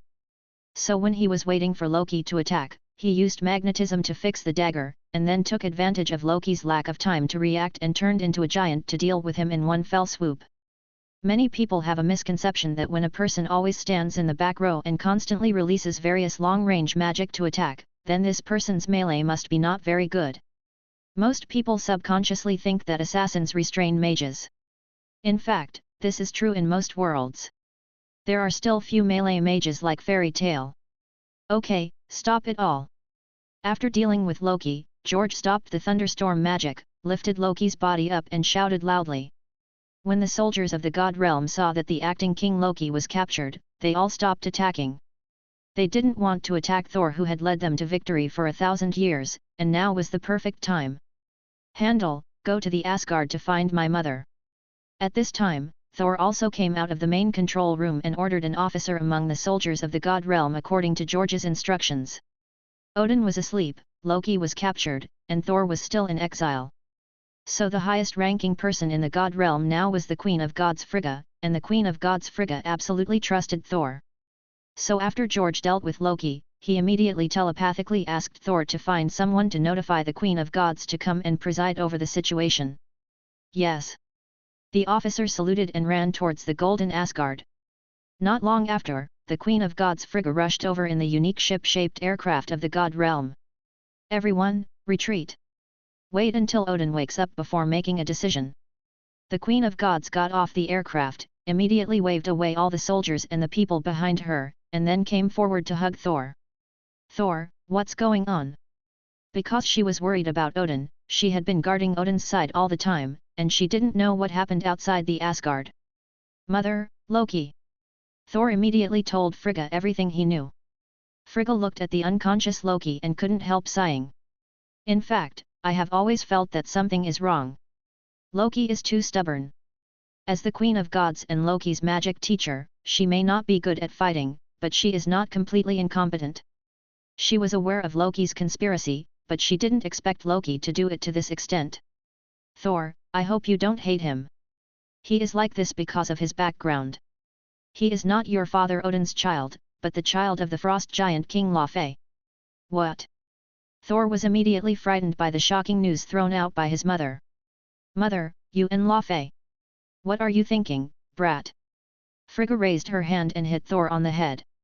Loki is the child of the Frost Giant King. Because he was much smaller than the normal Frost Giant when he was born, he was ruthlessly abandoned. Your father had just defeated Laufey at that time and happened to find Loki, so he brought him back to raise him. He hopes that you can become the king of the gods' domain, and Loki will return to Jotunheim in the future to become the king of the Frost Giants, so that there will be no more wars between our two tribes. No wonder I always felt that we don't look alike, and Loki never grows a beard, he is white and clean, it turns out that he is a Frost Giant. Thor's face showed an expression of sudden enlightenment, and then grinned. Don't worry, mother, I won't care about Loki, although he is not my biological brother, but I will always treat him as my biological brother. Of course, he can't make trouble like before. That's good, but your father is right, maybe you really need to stay in Midgard for a while longer, maybe you can gain some wisdom. Frigga was very pleased with Thor's attitude, but she was a little worried about his IQ. Sure enough, Thor, who can mix with the Guardians of the Galaxy, is indeed very similar in some aspects. George, who was listening to the conversation between Thor and Frigga, couldn't help but complain in his heart. Just like when he was watching Guardians of the Galaxy 3, when he first saw Adam Warlock, he immediately felt that Adam Warlock should join the Guardians of the Galaxy. That kind of smart temperament is similar to what Thor is showing now. Dear guests from Midgard, thank you for helping Thor. Please go to Asgard with us to rest.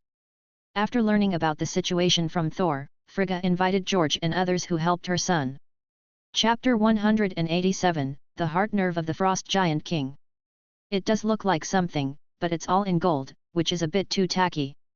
The crowd followed Thor, Frigga and others and walked towards the Asgard. They were amazed at the various buildings in the Asgard that combined technology and mythological elements. Even Tony could only mutter a few flaws that were not flaws. When passing by the Asgard square, George saw the huge body of the Frost Giant King Laufey, who was killed by Loki's sneak attack. The body of the Frost Giants can be large or small. Under normal circumstances, they are generally 34 meters tall, but they can also be reduced to the same size as humans through their own abilities. Loki was abandoned because he was born with a defect and was only the size of a human. In order to assassinate Odin, Laufey shrank his body when entering the Asgard. After being killed by Loki's sneak attack, he was thrown on the Asgard square and slowly recovered to his normal size of 30 to 40 meters. Go! When passing by Laufey's body, George immediately used magnetic force to control the blade to fly out quickly, piercing into the heart of the Frost Giant King Laufey and quietly taking away some heart nerves.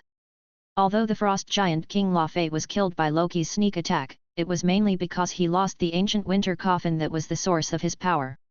In his prime, Laufey blinded one of Odin's eyes, and his strength was undoubtedly strong. If Laufey's heart nerve was used as the core of the staff, it should not be much worse than Odin's hair. After entering the Asgard, they were taken to a luxurious room to rest, and rich food was prepared inside. George, you rest first, my mother and I will deal with Loki's affairs. After taking everyone to the room, Thor and Frigga went to deal with the riot caused by Loki, and everyone started chatting. Banner, who was restored by George's tickle spell, said with great emotion. It seems that our guess is right. The gods' domain is indeed an alien civilization far beyond our Earth's technology. It seems that there are many cosmic civilizations in the universe that we don't know about. But I don't think this is a good thing. Tony said while eating the special fruit of the gods' domain. From the civil strife in the gods' domain and those aggressive ice cubes, it can be seen that although the alien civilization has advanced technology, their ideas are not much more advanced than ours. This means that if they want, they may invade the Earth at any time, and with the strength of the Earth, there is no way to resist. Maybe we should make some preparations in advance. Iron Man, what do you think? Wolverine asked while cutting the fruit with his wolf claws. This fruit is really good. Let Thor send me some when I go back. Tony ate another bunch of fruit. I think, maybe when I go back, I can learn from Wank and make more robot soldiers. Then. Don't. Tony was interrupted by George before he said half of his words. Tony, you have to understand that robots are controlled by programs, and the technology of alien civilizations is much higher than ours. If they crack your program, then the robots you make will be immediately controlled by them and become enemies of the Earth. Or if a criminal appears and cracks your program, we will be in trouble without the aliens attacking. He didn't want Tony to think about making robots, so that he wouldn't come up with another Ultron, or a stupid program that destroys the world and re-evolves humans. It's better to avoid this kind of crisis that can be avoided in advance. Whenever someone wants to win a war before it starts, innocent people will sacrifice for it. History has always been like this. At this time, Captain America also spoke. He also disagreed with Tony making some plans that might be out of control for a war that hasn't started yet. Okay, don't be nervous, I'm just talking. Tony shrugged, and then looked at the spaceships flying in the air outside the balcony opposite the room. And George frowned when he saw this. Tony is a very self-centered person. He will only correct his own decisions unless he finds out they are wrong. He will not listen to what others say. So once the seeds of making robots are planted, they will sprout sooner or later in the future.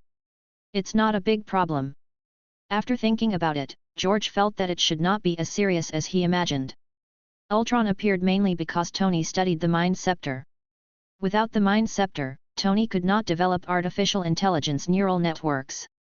Besides, Loki is now imprisoned in the prison of the God Realm, waiting for Odin to wake up and judge.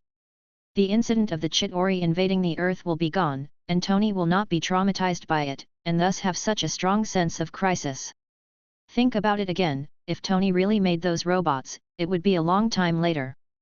By then, his strength would probably have risen several levels, and it would be easy to deal with. About an hour later, Thor returned to the room. Father God Odin has awakened. He said he wants to see you and personally thank you for your help to the God Realm. Awake now. George was stunned for a moment. He remembered that in the movie, he would not wake up until tomorrow. Could it be that this old guy has already woken up and is just pretending to sleep? At this time, George couldn't help but have some guesses in his mind. In the movie, as soon as the Rainbow Bridge was smashed, Odin immediately rushed over from the sleeping place in Asgard and grabbed Thor and Loki. How could it be so coincidental? If Loki hadn't let go, Thor and Loki would have been fine. At most, the Rainbow Bridge would have been destroyed, and it would have been repaired slowly. It's not that it can't be repaired. He could also gain his grown-up eldest son and his younger son who realized his mistakes. But Odin probably didn't expect Loki's thoughts to be so extreme, and he was unwilling to admit his mistakes until the end. As expected of the father of the gods who can unify the 9 realms, he is really an old fox. George sighed in his heart, and followed Thor to the meeting hall of Asgard with everyone. If you think about it carefully, is Odin a good guy? Of course not. If he was, he wouldn't have led Hela to unify the 9 realms, conquer countless kingdoms, and use countless gold to build the golden realm of the gods. After sealing Hela, he covered up the fact of the battle that year and added a mural on the top of the Asgard Hall to deceive future generations. There are also the infinite gloves in Odin's treasury. Although they are fake, they also show that Odin must have collected infinite gems before, but he didn't know why he gave up in the end. The reason why things have become so peaceful now is that he doesn't have many years left to live, and he wants a king who can maintain the status quo, so he doesn't want Thor to start wars like he did when he was young. But he doesn't think it's a big problem. Regardless of whether Odin is a good person or not, they helped Thor and saved the realm of the gods, which is real. Chapter 188, Odin, the God of Wishing. In the magnificent palace of Asgard, Odin, holding the Spear of Eternity, sat on the throne, and the Queen Frigga stood beside him. Below was Loki, who was tied up and kneeling on the ground, and 2 teams of the guards of the realm of God. Thor brought George and others to the hall and said to Odin above, "Father, George and others are here." Odin nodded, and did not talk to George and others first. Instead, he sighed and looked at Loki below and asked, "Loki, do you have anything else to say?" "Father, I could have completely destroyed Jotunheim. I did this for you and for the entire realm of God. Why can you only see Thor and never see me?" Loki looked extremely lonely. "Loki, I hope you can reflect on yourself in the dungeon, recognize your mistakes, and understand what I just said to you." Odin shook his head and announced to the guards of the realm, "Take him to the dungeon and imprison him for 10 years. 10 years, now we don't have to worry about Loki causing trouble." George heard the result of Loki's trial and nodded secretly. Odin still has some feelings for Loki, otherwise it would be reasonable to behead him for such a serious crime as rebellion. 10 years is really short for the Asgardians who have a lifespan of 5,000 years. "Loki, you have to reflect on yourself. If you do this again after you come out, I will kick your ass. When Thor heard the result of Loki's trial, he raised his hand and hit Loki on the back of his head, and Loki put away his lonely expression and sneered. Dear brother, have you picked up your hammer? Don't worry, I will definitely pick it up before you come out. When the guards of the Asgard took Loki away, Thor took the opportunity to kick him in the ass again. At this time, Odin also looked at Thor. Thor, can't you pick up Mjolnir yet? Father, I have understood your words and will not wage war against Jotunheim again. I think you can lift the spell on Mjolnir and end my exile. Thor took a look at Thor's hammer, which Steve helped to hold, and proposed to Odin. Odin shook his head again. You haven't picked up Mjolnir, which means you haven't fully understood what I said, so you can't stay in the god's domain. When can you pick up Mjolnir, when can you come back? Ha ha ha, Thor, maybe I came out of the dungeon, and you haven't come back yet. Loki, who had been brought to the door of the hall, obviously heard what Odin said. Don't worry, I will definitely come back before you. Thor was not too angry, because he felt that being with Jane in Midgard seemed good. He didn't want to return to the god's domain so early in his heart. Okay, that's it for you. Odin didn't continue to discuss with Thor, but looked at George and others. Now, let's thank a few friends from Midgard. Because of your help, Loki's plan didn't succeed. So, I can try to reasonably satisfy one wish for each of you. Really? Then can I ask for a box of gold? Daisy asked immediately with sparkling eyes. Her mentor Jane next to her quickly pulled her arm. We didn't help much, how can you make such an excessive request? In Jane's opinion, it was already very good for them to come to the god's domain for a visit. They couldn't help much, so asking for a box of gold was too much. I just said it casually. Daisy stuck out her tongue. Odin smiled gently. It doesn't matter. Gold is as abundant as stones in Asgard. When we leave later, I will have someone prepare a box for you. Daisy's eyes widened with surprise when she heard it. She didn't expect Odin to really give it to her. What about you? At this time, Odin looked at Jane, and Jane thought for a while and said. If possible, I want some knowledge about astrophysics. I have the same wish as Jane. Professor Eric next to him raised his hand. They are not people who are greedy for wealth, but as scientists, they really can't resist the temptation of knowledge related to the projects they are studying. If it doesn't work, forget it. This is also a small matter. When we leave later, I will ask someone to sort out some relevant knowledge for you. Odin looked at the next banner, who hesitated and replied. I want to eliminate the Hulk in my body and turn back to an ordinary person. My wish is that you can help Banner turn back to an ordinary person. Betty stepped forward and grabbed Banner's arm. Banner always needs to control his emotions like this. The two of them didn't even dare to be intimate at night, for fear that he would turn into the Hulk halfway through being intimate, which would be miserable. Odin stared at Banner for a while, and finally replied. I can't completely expel the Hulk in your body, because he is the embodiment of your other side and a part of your soul. Expelling him will also hurt your soul. But if I can help you merge with him, then you can freely control the transformation. If that's the case, then it's okay. Banner thought about it, and seeing Betty nodded, he also nodded. If he could control the transformation freely, and the transformed body was also under his control, then he would not hurt others anymore, and that was enough. Odin stretched out his hand towards Banner, and Banner was immediately controlled to fly in front of him. Then he stretched out his hand and pressed it on Banner's forehead, chanting an ancient spell, and his body was shining with golden light. In less than a minute, he let go of his hand and sent Banner back to his original position. Okay. Banner slowly opened his eyes and murmured. I feel like I seem to be a little different, just, an indescribable feeling. Hulk's consciousness merged with his own consciousness, making him feel better than ever, as if the missing part suddenly became complete. With a move in his heart, his body immediately swelled and quickly turned into the appearance of Hulk, but his expression did not change, and there was no anger on his face. Is this me after the transformation? This feeling is simply great. Banner jumped casually, 7 or 8 meters high, and suddenly the whole person became a little excited. But he soon realized that now was not the time for the experiment, and quickly restored himself to Banner's appearance, wrapped in the stretched clothes, and bowed to Odin with Betty to thank him. Thank you, Your Majesty Odin. Repair as before. George waved his hand and pointed at Banner, using the repair spell to help him repair the stretched clothes, and secretly sighed in his heart. Odin's strength is really abnormal. Think about how many terrible opponents Odin defeated when he unified the 9 realms, and think about Hela, who did not enter Asgard to absorb power, but could crush Thor's hammer with her bare hands, but was sealed by Odin. You can see how terrible Odin's true strength is. Chapter 189. I want some knowledge about God's domain technology. Is that okay?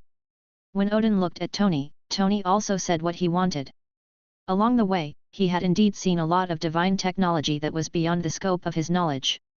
He felt that if he could obtain some technological knowledge from the God's domain, the power of his steel suit would definitely be greatly improved. To be honest, when he first saw Thor, he didn't pay much attention to the so-called God's domain. But since coming to the divine realm, experiencing the previous battles, and visiting the immortal palace, he has completely changed his views. The only one with a bad brain is Thor. The technology of God's domain is too far ahead of Earth's. Not to mention other things, the rainbow bridge responsible for transmission is very scary. No matter where you are in the universe, you can use the rainbow bridge to transport and pick up people, and your mobility is unparalleled. And as long as it is not turned off, its energy can even directly explode a planet in just a few minutes, which is absolutely impossible with Earth's technology. The technological level of God's domain surpasses Midgard by thousands of years, but our technology is magic technology, and there are many differences from your Earth's technology. Odin explained briefly and said, "If you want it, I will have someone sort out some technologies suitable for the development of your Earth and give them to you." Skipping Tony, he looked at Steve holding Mjolnir, with a look of admiration on his face. "As a mortal, I am surprised by your quality to be able to pick up Mjolnir. What do you want?" "I don't want anything." Steve shook his head. Everything about him has disappeared over the years, and he is still alive only because of his strong heart. If I had to say that I had any wish, it would be to go back to before being frozen and attend that missed date. In this case, then you can keep your shield. Then I will ask the Dwarf King to add some URU metal to it, and then add magic to it, so that you can summon it back to your hand at any time. Odin made his decision for Steve and then looked at Wolverine Logan. Logan smiled and said, "I heard from Thor that the wine in God's realm is better than that on Earth, especially the barrels his father hid at the bottom of the wine cellar. They are the most delicious wine in the entire universe. I wonder if we can have a barrel." After living for nearly 200 years, his wish was that all his dead relatives and friends could be resurrected, but this was impossible to come true. Odin heard this and looked at Thor. Thor looked up at the ceiling, pretending not to see it, and secretly gave Logan a thumbs up. Both he and Logan liked to drink, and both were real men. In the house rented by Jane Foster, he mentioned the barrels of fine wine his father had hidden. Unexpectedly, Logan actually remembered it. Bravo! When the time comes to go to George's school, he can also taste the wine that his father has hidden for so many years and how delicious it is. "Okay, I have kept those barrels of wine for more than 2,000 years, so I will give you 1 barrel." Finally, he turned his attention to George, the wizard of Midgard, who noticed the abnormality as soon as he entered the divine realm. As the lord of the divine realm and the father of the gods, he had already predicted the end of the divine realm, the twilight of the gods, which was the unchangeable fate of the divine realm, and even he could do nothing about it. However, the moment he saw George, the unchangeable fate seemed to have some fluctuations and became no longer so firm. Although he doesn't know why this is happening, he must be related to George. "Wizard from Midgard, what do you want?" "Your Majesty Odin, if possible, I would like a branch of the world tree. If not, you can give me some URU metal."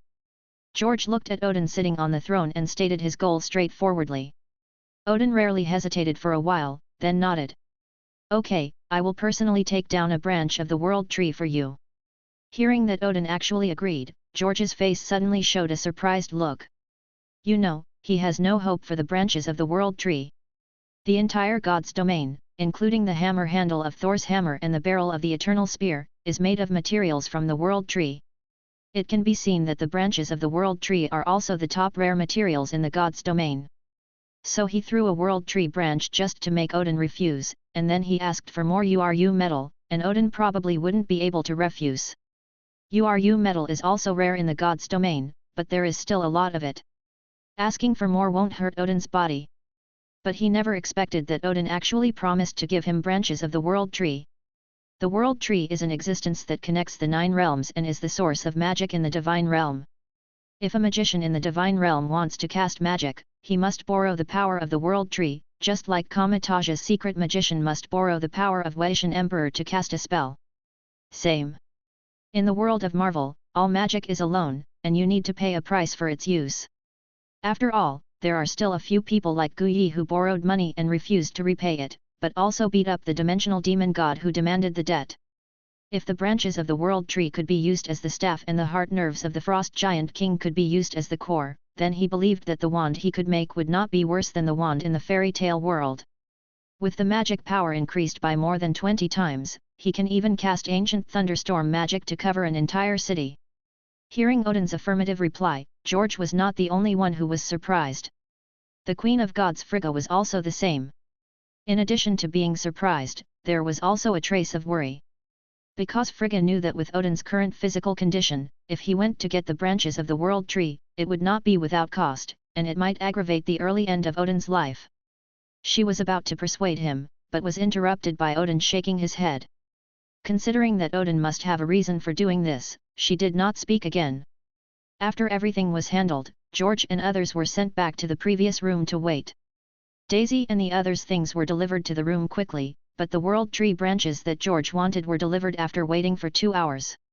Finally, Steve's shield, the God's Guard said that it would be sent to Steve by the Rainbow Bridge after it was cast. Everything was over, and everyone came to the main control room of the Rainbow Bridge again, and Heimdall, who had been cured by the God's Healing Stone, was sent back to the house in Old Bridge Town. At the same time, in the dungeon of the God's domain, Loki was lying on the bed, throwing his dagger in boredom, and suddenly a charming voice came from the cell next door. "Hey, isn't this the prince of the God's domain, Loki? How come he is also imprisoned here?" Loki stood up and looked at the next door. A woman with unique lips and red hair was leaning on the energy shield and looking at him with a smile. "It turned out to be you, the charming Banshee Lorelei. This is a Banshee who can make men obey her through her voice. 600 years ago, she used her ability to form a huge army and stir up trouble in the 9 realms. In the end, she was defeated by the army of the God's domain and imprisoned in the dungeon." Lorelei licked her lips. "Little brother Loki, are you interested in working together to escape from prison?" "Banshee, I suddenly think you have a bright future." Loki's eyes suddenly lit up, and he sat up from the bed. Chapter 190. New Clone, Misaka number 9981. Thor, we may stay here for a while longer, study the astrophysics knowledge your father gave us, and return to New York in a month. This is my address in New York. If you are free, you can come to see me. In front of the X-Fighter, Jane Foster handed a note to Thor, and Thor nodded happily. "Jane, I will definitely find you. Okay, get on the plane quickly, everyone is waiting for you." Eric looked at Jane and Thor, whom he regarded as his daughters, and his eyes were about to be drawn. He said to Thor unhappily. Thor took Jane's hand, bent down and kissed her, and turned to get on the X-Fighter. Seeing that the last Thor finally came up, George turned his head and said to Isa. "Okay, we can take off and return to school." Thor could not take Thor's hammer, and would continue to be exiled on Earth. Without his divine power, he was just a strong ordinary person, and it was not easy for him to stay with Jane all the time. Although the two have a good impression of each other now, they have not yet confirmed their relationship. In addition, only Steve can pick up Thor's hammer now. Once Steve leaves, Thor's hammer can no longer move. So Thor decided to follow George's advice and go to school to study the concept of peace first, strive to understand Odin's teachings as soon as possible, and pick up Thor's hammer again to restore his divine power. Wolverine was chatting with Steve while holding the wine he brought from the God's realm. Betty and Banner were sitting together. It looked like they would have gone to Yunjin together if there were no other people on the fighter plane. You know, the two have been separated for 5 years, and after the reunion, they were afraid of being too close to the Hulk because they were afraid of turning into the Hulk, so they were already suffocated. Iron Man was eager to go back to study the technology of the God's realm. He flew back by himself as soon as he returned to Earth without waiting for them. The X-Fighter flew very fast. It didn't take long for it to return to the sky above the school. After George temporarily lifted the spell barrier covering the school, it landed at the airport and slowly sank into the ground. "Professor, are you still awake so late?" George saw Professor X standing there as soon as he got off the fighter plane. Professor X smiled. "I was asleep. I got up again when I sensed you guys coming back." In fact, he hadn't slept. George and his team had been out for so long and hadn't come back. Obviously, they had made some discoveries and encountered some problems. He was also worried about the safety of George and his team. "It's just right. Let me introduce you to a new friend, Thor Odinson from Asgard, the god of thunder in mythology." George pointed to Thor, who had just walked off the plane and was trying to persuade Logan to share half of his wine. Professor X showed a surprised look on his face. "George, you are kidding me, right?" Thor in mythology, this was obviously beyond his cognition.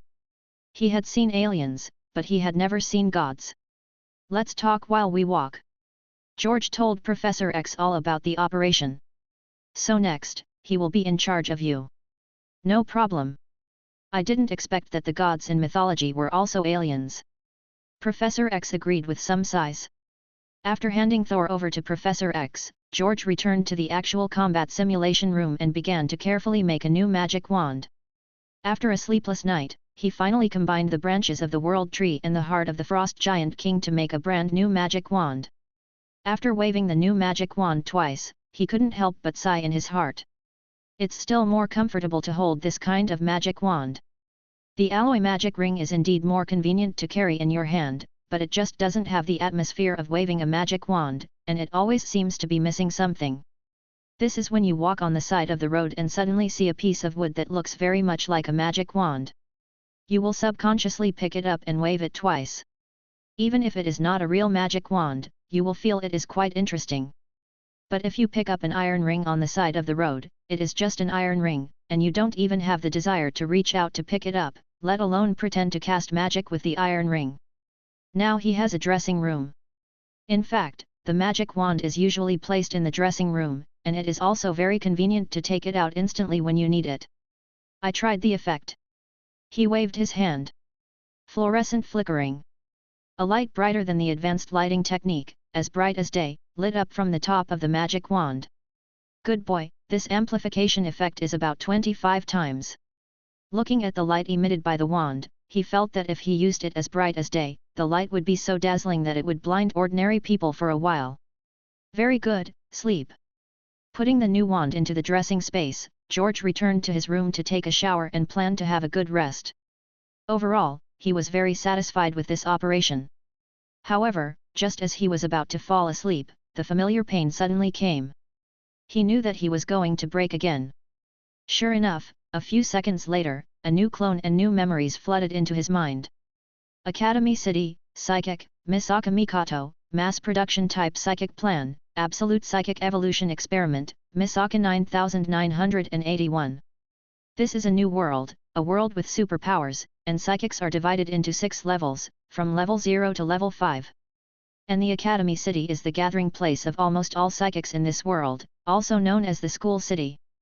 This includes dozens of universities and hundreds of elementary schools, middle schools, and high schools, as well as more than 1,000 large and small research institutions, with a population of nearly 2.3 million, 80% of whom are students. Most of these students live in school dormitories and develop their superpowers through drugs, hypnosis, electrical stimulation, and learning knowledge. However, 60% of the superpowers they have learned are level 0, which means they can hardly use their superpowers. Academy City has the most advanced technology in the world, 20 to 30 years more advanced than the outside world. It is the leader of the scientific world, independent of all government agencies, and has complete autonomy. And his current clone, called Misaka 9981, comes from the Mass Production Ability User Plan and the Absolute Ability User Evolution Experiment. The so-called Mass Production Ability User Plan is a research institution in Academy City that deceived the genes of Misaka Mikoto, one of the most powerful level 5 ability users in Academy City, and then carried out a cloning plan. The experiment used drugs such as SID-02, RIZ-13, and HEL-03. After 14 days, the body of Misaka Mikoto can be obtained, and the basic brain information such as speech, movement, and ethics are forcibly input by the learning device. Each Misaka Mikoto clone costs 180,000 yen, which is about 8,900 yuan in RMB. They planned to mass-produce level 5 Esper, but the experiment failed. Because the mass-produced Misaka Mikoto was tested and its potential could only reach the level of a level 2 Esper, even if 20,000 Misaka Mikoto clones were produced, they could not beat a level 5 Misaka Mikoto together. So the mass-produced Esper plan was changed to an absolute Esper evolution experiment. Chapter 191. Superpower Enhancement. Compared to the mass production type ability user plan, the absolute ability user evolution experiment is much more cruel and perverted.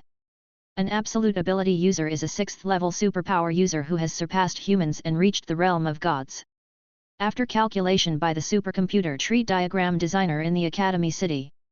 If the 5th level ability user Accelerator, who ranks first in the Academy City, can kill the 5th level ability user Misaka Mikoto 128 times in 128 battlefields, he can evolve from a 5th level ability user to a 6th level ability user. But the Academy does not have 125th level Misaka Mikoto, so 20,000 clones of Misaka Mikoto are used instead. Let the 20,000 Misaka Mikoto clones fight with Accelerator 20,000 times. When all the 20,000 Misaka Mikoto clones are killed, Accelerator can evolve into a 6th level superpower user. His current clone is Misaka Mikoto's clone number 9981, who was killed by Accelerator during the last indoor experimental battle. Although I said last time that I don't want to be an animal anymore and want a human body, I want a man, not a woman.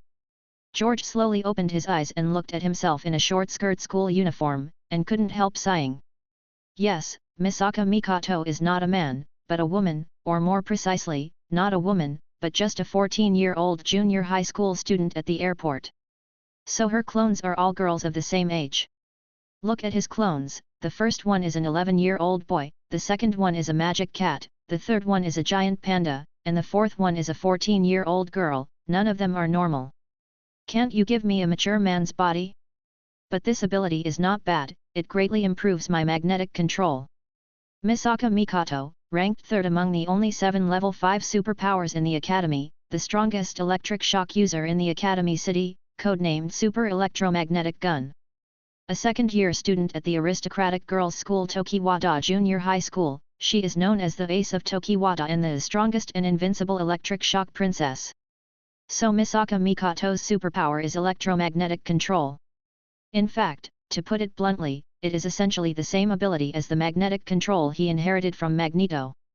It's just that Misaka Mikoto's development of magnetism is mainly for power generation, and she can manipulate high-voltage current of 1 billion volts at will, while Magneto mainly controls metal to attack through magnetism. Magneto is one of the 4 fundamental forces. If it is well developed, it can destroy the universe. But the key is that it is not possible to perfectly control it just by having magnetism.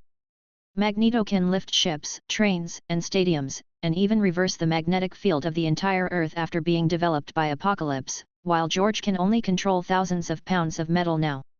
As for magnetic power generation, electromagnetic waves, microcontrol, etc., he wants to, but he can't do it. Even if he took some time to read the relevant scientific theories, he still can't do it. Just like the same sword, it will only dance wildly in the hands of ordinary people, but it can be transformed into exquisite moves of various different sex in the hands of swordsmen of different sex. His application of magnetism is at the level of an ordinary person, and no one taught him, so he had to figure it out on his own. The most common method is to control blades or needles to play sneak attacks. Although Misaka 9981 is just a clone with only level 2 electromagnetic ability, after integrating his own magnetism, the entire magnetic level directly leaps to the level of a level 4 ability user in this world. George also learned how to use Misaka Mikoto's abilities such as releasing electric current, electromagnetic force, and radio waves from the knowledge that was instilled into Misaka 9981's brain. So now all his clones and original bodies can control magnetism in addition to controlling metal, as well as releasing high-voltage electricity and flicking coins. Hey, you, a puppet without emotions, you're not dead after being hit by me just now. At this time, a cold and somewhat puzzled voice interrupted George's thinking. Looking up and looking forward, he saw a somewhat thin white-haired boy, whose eyes were full of murderous intent and madness. This boy was Accelerator, the strongest level 5 superpower user in Academy City. Since you're not dead yet, I'll send you off again. Accelerator reached out and touched the broken stone pillar, which immediately flew up and smashed towards George. Forgot, there's still you, a troublesome guy. When George saw the stone pillar coming, he didn't use magic defense, but tried to convert the magnetic force into high voltage current according to the memory of Misaka number 9981, and raised his hand to touch the stone pillar. The stone pillar bounced back again under the action of the high voltage current. However, when the stone pillar was about to knock down Accelerator, it seemed to be stopped by an invisible defense and did not cause any damage at all. It was just that Accelerator was obviously very surprised by the intensity of the power George burst out. No, you are not a puppet, puppets don't have such strong power, you are the real body? No, you were not like this just now, and the power of the real body should be much stronger than yours.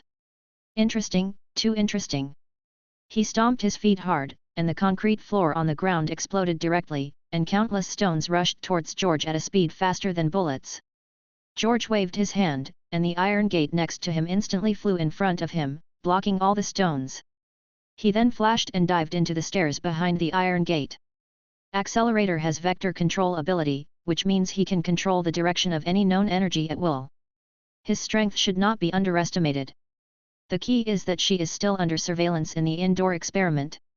Countless surveillance cameras are aimed at her and Accelerator.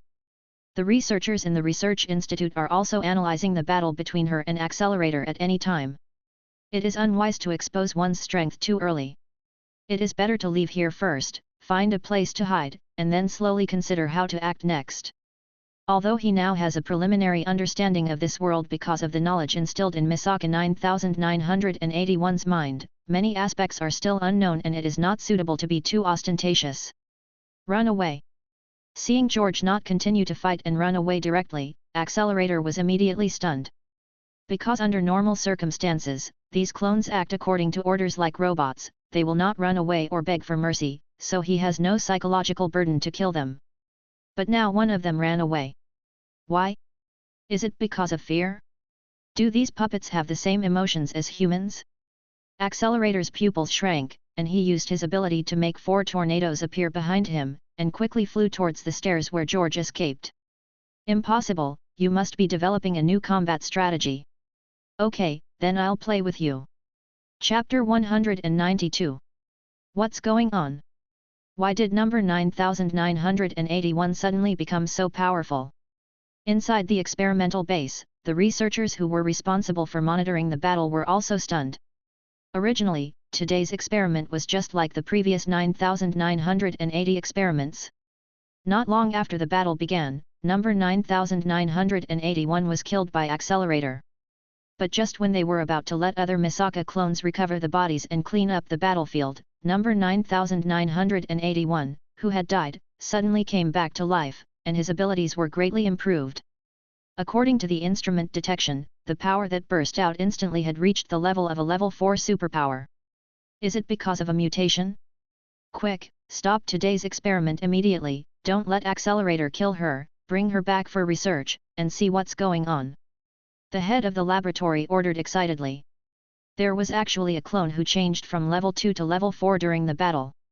If we can figure out what's going on, can we mass produce level 4 superpowers?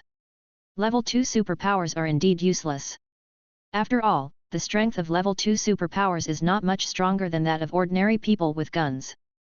But it's different for level 4 users. Level 4 users are already very powerful, and ordinary people can basically not pose a threat to them. If they can be mass-produced, they can really subvert the whole world. Number 9981 did not respond, and destroyed the monitoring device on her body. Now her position cannot be located. A researcher in charge of monitoring hurriedly reported. The person in charge's face suddenly changed when he heard it. Impossible, how could this happen? Get all the nearby monitoring for me, and then find her. On the other side, George quickly came to the first floor from the 5th floor of the abandoned building with his super physical fitness, and then used magnetism to directly destroy the monitoring device on his body. Then he used the illusion spell to escape from the building, leaving Accelerator who was chasing from the 5th floor empty-handed. Spreading his wings, George flew above a building, looking at the prosperous academy city around him, and began to calm down and think. He can be sure that the electromagnetic gun and the way of attacking with coins must have been seen somewhere in his previous life, as if it was the protagonist in a certain anime. But he didn't have a very good impression of the details, and he didn't know what it was about. After all, he seldom watched anime. However, since there was magic in the world of his clones, there was a high probability that magic also existed in this world. It's just that there seemed to be no relevant information in the memory instilled in Misaka's clone. Then find the protagonist first, and then slowly observe and see if there is anything to discover. After thinking for a while, he gradually had some plans in his mind. Since Misaka Mikoto is the protagonist of this world, the development of the story must revolve around Misaka Mikoto, and her clone is also Misaka Mikoto's clone. It's better to find Misaka Mikoto first and then see. George sometimes kept thinking, what is the meaning of opening clones in various worlds? He personally felt that the first was that he had an extra life. Even if his original body in Marvel died, his thoughts could be transferred to any clone to continue to survive. As long as the clones in not every world died, he would not die completely. But if possible, it would be better to not die, especially the original body in the main world of Marvel. Because every time the soul is split to obtain a new clone, it is the main body that splits. If the main body dies and only a few clones are alive, it is probably impossible to continue to split new clones. Second, because the innate abilities of each clone can be superimposed all the time, each additional clone is a comprehensive collective enhancement. The more clones, the more enhancements. The little boy in Harry Potter has more wizard blood, the magic cat in Fairy Tale has increased magic power and reaction speed, the panda in The Magician's Apprentice has increased strength and physique, and the Misaka clone in this world has enhanced superpowers. Third, each clone can obtain different magic and abilities in each world, so that the main body and other clones can mix better in each world and have more trump cards. When he entered the Harry Potter world, he had more superpowers than other wizards to cheat, and when he entered the Fairy Tale world, he had the magic and superpowers of the Harry Potter world to arm himself, and the magic of the Fairy Tale world can also be used in the first two worlds. Now in this new world, he has the magic and abilities of all other worlds as the basis for the start. With such superposition, he will become more and more powerful. Fourth, every extra body means he has one more brain to learn than others. If he focuses on one magic at the same time, his learning efficiency is several times that of others. So what should he do every time he awakens his clone? The most important thing is to ensure the life of his clone first. If the clone dies, then everything will be in vain. After ensuring his life, he can search for all the ways to improve his strength in this world, so that the main body and all the clones can also benefit simultaneously. At present, there are no clues in magic, but there is a lot of information about superpowers. According to the superpower level of this world, he should have reached level 4, but it does not mean that his limit is level 4. The superpowers of Misaka's clones are fused with his own superpowers. Now the potential has not been fully developed. If it can be further developed, it may be possible to break through level 4 and reach level 5. Misaka Mikoto's body has the potential of level 5, and then she gradually reached level 5 from level 1 in the Academy City. Under normal circumstances, everyone's superpower level is fixed, but some people cannot reach the limit immediately when they first awaken their superpowers, and need to develop slowly in school. After developing to the limit, it is fixed. The limit of level 3 is level 3, and the limit of level 4 is level 4. The rest is to learn how to better use and exercise your superpowers. George feels that he has not reached the limit yet. Maybe by contacting Misaka Mikoto's body and learning the knowledge of this Academy City, he can break through to level 5. Direction Manifestation Misaka Mikoto. He cast a tracking spell with gestures, spread his wings and followed the golden arrow to find Misaka Mikoto's location. There is no wand in this world, so he still has to use gestures to cast spells to release the magic of the Harry Potter world. I have to find Professor Snape to learn wandless and silent casting when school starts. George thought to himself while flying. Casting spells with gestures is always slow. Although his hand speed is amazing now, it still takes 2 seconds. And when a new world is just starting, it is basically difficult for him to find suitable materials for making a wand so quickly. However, wandless casting is usually mastered by top wizards. With his current learning efficiency of 5 heads, it is estimated that it will take some effort. Chapter 193. Temporary Base. Misaka 9981, according to the experimental requirements, you need to return to the experimental research base. Please answer. He hadn't flown far when the voices of Misaka's clones sounded in his mind. It's Misaka Network. George did not respond, but directly used psychic abilities and occlumency to temporarily isolate himself from the Misaka Network. Misaka Mikato's ability is related to magnetic fields, so Misaka clones can connect their brains together through the same brain waves to build a special Misaka network. In this network, all Misaka clones can share information with each other and improve the overall computing power. But George suspected that this was one of the methods used by the laboratory to control Misaka's clones, so he directly isolated the brain waves so that he would not be affected by Misaka's network. According to the information on Misaka's clone, the superpowers in this world are actually different from the superpowers in the Marvel world. The superpowers in this world are artificially developed superpowers. They use drugs, hypnosis, mechanical transformation, etc. to influence the microscopic world through the personal reality in the brain, and their influence is amplified due to chaos theory, thus forming superpowers. Therefore, the strength of superpowers is also linked to the computing power in the brain. The stronger the computing power, the more powerful the superpowers are. The superpowers in the Marvel world do not require any mental calculation at all, they are used instinctively. Because the superpowers of mutants are derived from the X gene, and the X gene is the result of experiments conducted by the Celestial Group on humans on Earth. There are also Inhumans that he has not encountered so far, which are also caused by experiments conducted by the Kree and Earthlings. This is a bit like the rough stone of this world. The original stone is a special case among superpowers. They do not need to calculate in their brains and have not been artificially developed. They are people who are born with the ability to use superpowers.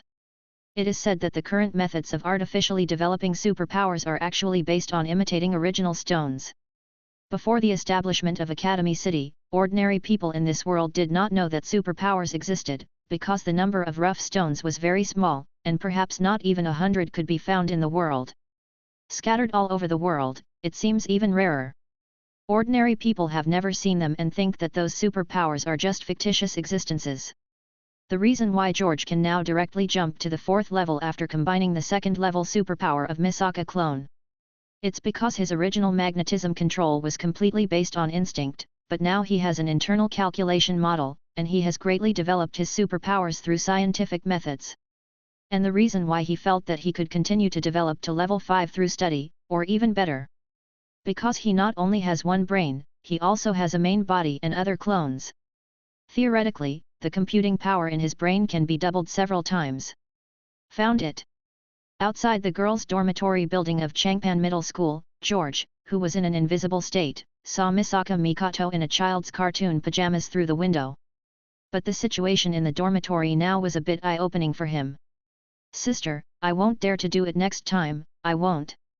In the dormitory, a girl with twin tails and a hollow lace underwear waved her pink underwear with a frog pattern and begged for mercy, while using her spatial ability to teleport back and forth in the room to avoid Misaka Mikato's electric shock. Misaka Mikato roared angrily.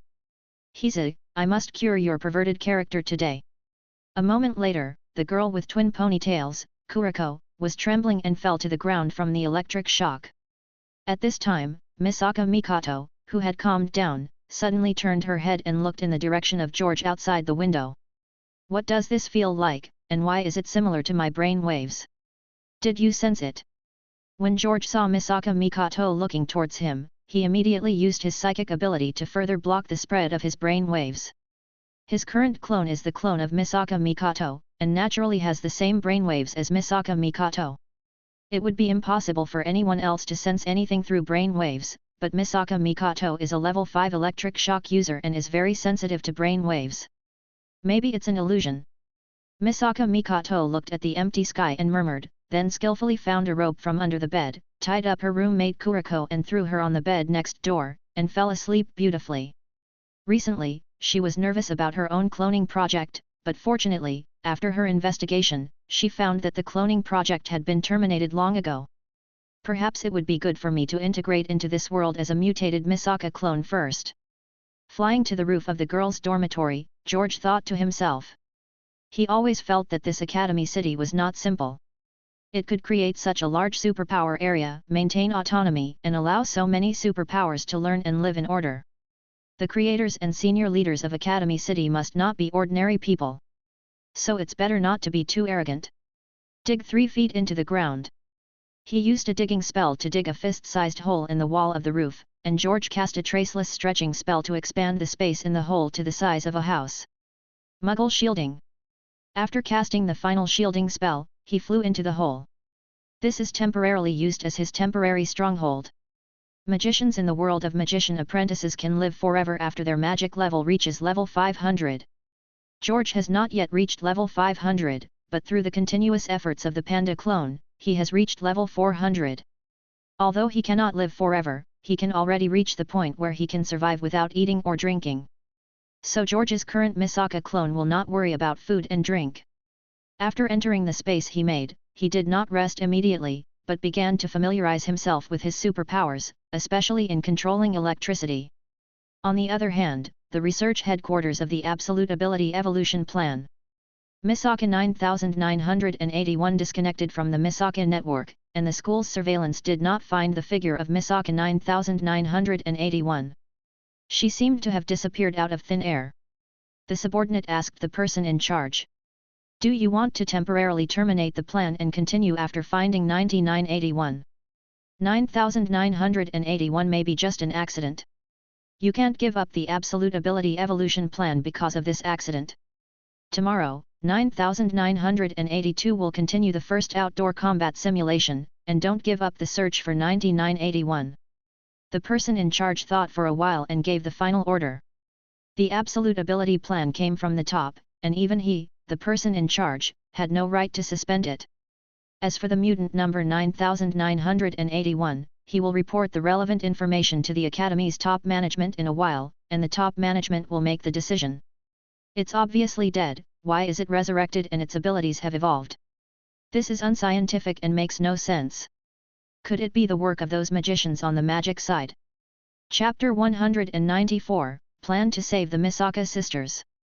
The next day, after George woke up, he continued to follow Misaka Mikoto in stealth. Because it was summer vacation and there were no classes, Misaka Mikoto had nothing to do, so she spent the whole day wandering around the Academy City. During the period, he met a group of elementary school students who had just started to develop superpowers. He played football with them for a while, and then was attracted by a little girl's Queta badge, and then struggled in front of the gachapon machine for drawing badges for a whole day. Sure enough, children are still children. After following Misaka Mikoto for a day, he did not find any useful information. George had already begun to consider whether to give up Misaka Mikoto and explore alone. However, in the evening, things changed. Because Misaka Mikoto met clone number 9982, which was the clone after him. Misaka Mikoto seemed to care a lot about being cloned. She wanted to find the laboratory that cloned her through the clone, and seemed to treat the clone as a sister. This gave George some ideas in his mind. Originally, he did not care about the more than 10,000 clones who were still alive, nor did he think about saving those clones. But now, since Misaka Mikoto seems to care a lot, he wondered if he could use Misaka Mikoto's hand to let the clones live openly in the Academy City. If possible, he could use the identity of the clone to live openly here, and better develop his superpowers and find traces of magic. On the surface, his identity is Misaka Mikoto's clone number 9981, but he has undergone a small mutation and his ability has been greatly improved. Misaka will go to the experiment next and will not return to the laboratory. Sister, you are free to follow Misaka, but you can't see the person who made Misaka. On the overpass, Misaka number 9982 said to Misaka Mikoto. Misaka Mikoto's plan failed, so she had to say goodbye to Misaka number 9982 helplessly after a childish fight. These clones don't seem to be without feelings. This is good, and I won't look too different. George, who was flying in the air and observing, thought to himself. He originally thought that clones were no different from robots because they had no emotional program input. But through today's observation, he found that this was not the case. Clone bodies were like a blank sheet of paper, which was forcibly infused with all kinds of knowledge. They did not grow normally, so they felt like robots. If they grew normally, they might not be much different from normal people. In the few hours that Clone 9982 spent with Misaka Mikoto, he obviously regarded her as his sister and had some dependence on her. He also took the quota that Misaka Mikoto had drawn for a day as his gift. Do you want to know the truth of the matter? Falling under the overpass, when Misaka Mikoto's body walked down the overpass, George withdrew his invisibility. Misaka Mikoto saw another clone that looked like her and her eyes widened immediately. Who are you? I am Misaka number 9981, and the one just now is Misaka number 9982. The laboratory has cloned a total of 20,000 Misaka clones. George said calmly. Hearing George's words, Misaka Mikoto grabbed George's arm. What is going on? Do you know the Absolute Power User Evolution Plan? George didn't care about Misaka Mikoto's hand that was grabbing his arm, because that little bit of power was too small for him. He just slowly told Misaka Mikoto the details of the Absolute Power User Evolution Plan. 9,980 Misaka clones died before me. I should have been killed by Accelerator last night, but I don't know why I awakened my instinct for survival and self-awareness when I was dying. So I escaped in the end. And Misaka number 9982 just said that he was going to experiment, but in fact he was going to die. There should be a limit to nonsense. He actually wanted to kill me 128 times and use clones instead. This is simply too nonsense. After listening to George's narration, Misaka Mikoto trembled, and her face was full of anger and disbelief.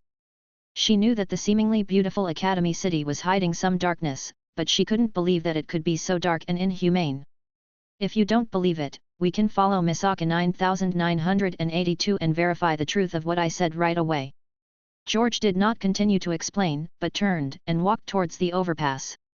The experiment starts at 9 o'clock every night, and there are still 10 minutes to 9 o'clock. Misaka Mikoto saw George walking towards the overpass, and remembered the information about the mass production of ability plan she had seen in the laboratory before, and she had already believed it for the most part. So she turned around and caught up with George. She couldn't let clones like 9,982 be killed again. Because of the same brainwave induction, George and Misaka Mikoto quickly caught up with Misaka 9982, but George did not let Misaka Mikoto go forward. There may be a monitoring device on her body, let's follow slowly. What's your plan? Misaka Mikoto looked at Misaka 9982 who walked into an empty alley, took out the submachine gun she had prepared in advance, and waited there quietly, and asked George who was calm next to her. She always felt that this clone named Misaka 9981 seemed to be very mature, and maybe he had a plan before he came to her. George nodded. There are two ways to stop the Absolute Ability Plan. The first is to let Accelerator give up participating in this experiment. Without the experimental subject, we don't have to let our clone die. But the difficulty is that if Accelerator doesn't give up, we may not be his opponent with his strength. The second is that we find the laboratory of this experiment, and then destroy all the laboratories and materials, and the experiment can't continue. However, there are more than 20 laboratories in this experiment, distributed in various areas of the Academy City. Unless they can be destroyed at the same time when they are not paying attention, once they receive the message and move, the experiment can still continue. Then let's do the first one. Accelerator will appear in a few minutes. I will persuade him to withdraw from this experiment. Misaka Mikoto was full of electricity. It is unlikely to destroy more than 20 laboratories at the same time, so Accelerator can only give up the plan. If the other party does not give up, then beat him until he gives up. Although Accelerator ranked ahead of her, she was also confident in her own strength. In that case, I will tell you the relevant information about Accelerator first.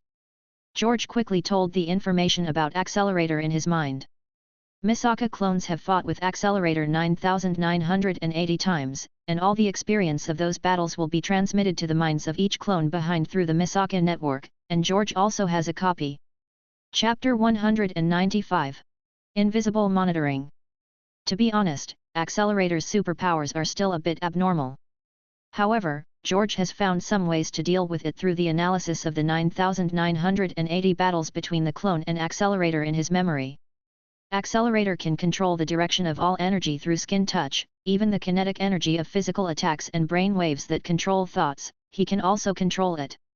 What's more terrifying is the defensive reflex he uses his ability to form. Accelerator can arrange reflexes on his skin through the huge computing power of his brain. Everything that is harmful to him in his cognition will be reflected, including attacks such as gas and nuclear radiation. And this reflex will be maintained even after he loses consciousness unless he takes the initiative to cancel it. Theoretically, no one can hurt his body when he maintains the reflex. But George also noticed that the condition for Accelerator's reflex to be achieved must be the energy system within his cognition. If it is a system beyond his cognition, the reflex will hardly work. Because he doesn't understand, he naturally can't calculate and control. If you want to control, you have to analyze the energy, which takes a certain amount of time. And the reflection is indeed powerful, but it has its limits. If the energy of the attack is too huge, he believes that it will be difficult for Accelerator to reflect it. For example, if a planet is thrown at Accelerator, his reflection cannot reflect the entire planet. Finally, it is also the weakness of all superpowers, that is, although they have powerful superpowers, they are still mortal bodies. If you don't eat, you will starve to death. If you don't drink water, you will die of thirst, and if you don't have oxygen, you will die. In his current situation, the latter two are more difficult, but the first one is very simple. Because the magic he knows is magic from other worlds, it stands to reason that they should all be attacks beyond Accelerator's cognition. Even if some more straightforward magic attacks can be quickly analyzed and intercepted on the spot, some magic attacks that are not perceived at all are difficult to defend. Any energy can be controlled. Is this vector control? Hearing George's explanation, Misaka Mikoto frowned. She had never seen Accelerator, but she had heard of this famous Academy City's strongest Esper. She knew that his ability was vector control, but she didn't know what it was specifically used for. If that's the case, then my attack will hardly have an effect on him. I wonder if it will be useful if I output the power to the maximum. It's okay, I have a plan. George whispered to Misaka Mikoto and began to talk about his plan. At the same time, in a windowless building in the 7th district of Academy City, a white-haired man who fell into a red liquid maintenance device murmured. What's going on with this guy? This person was none other than the creator of Academy City, Edward Alexander, the greatest magician of the 20th century, who was now disguised as Aleister Crowley. He had already known about the abnormality of Clone 9981 through his own nanorobot hovering loop that monitored the entire Academy when the person in charge of the Absolute Evolution program reported intelligence to him. But at that time he didn't care too much. Although it was a bit unbelievable to upgrade from level 2 to level 4, it was not a rare thing for him. Although the quality judgment clearly stated that the level of superpowers was fixed, sometimes this rule would be broken due to certain circumstances. It was not until the nanorobots he was responsible for monitoring suddenly lost the trace of Clone 9981 that he suddenly took it seriously.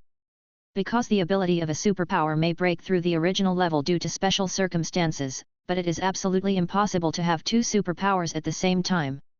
Clone 9981 inherited the electromagnetic force from the original Misaka Mikoto, not the superpower that can be invisible.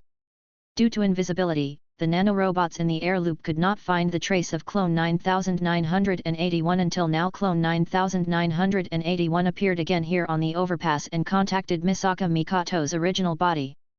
Wait and observe, and then send the Umbu personnel to capture. The Absolute Power Evolution plan is not his ultimate goal, including the previous mass production of superpowers plan, which is just a cover for his real purpose.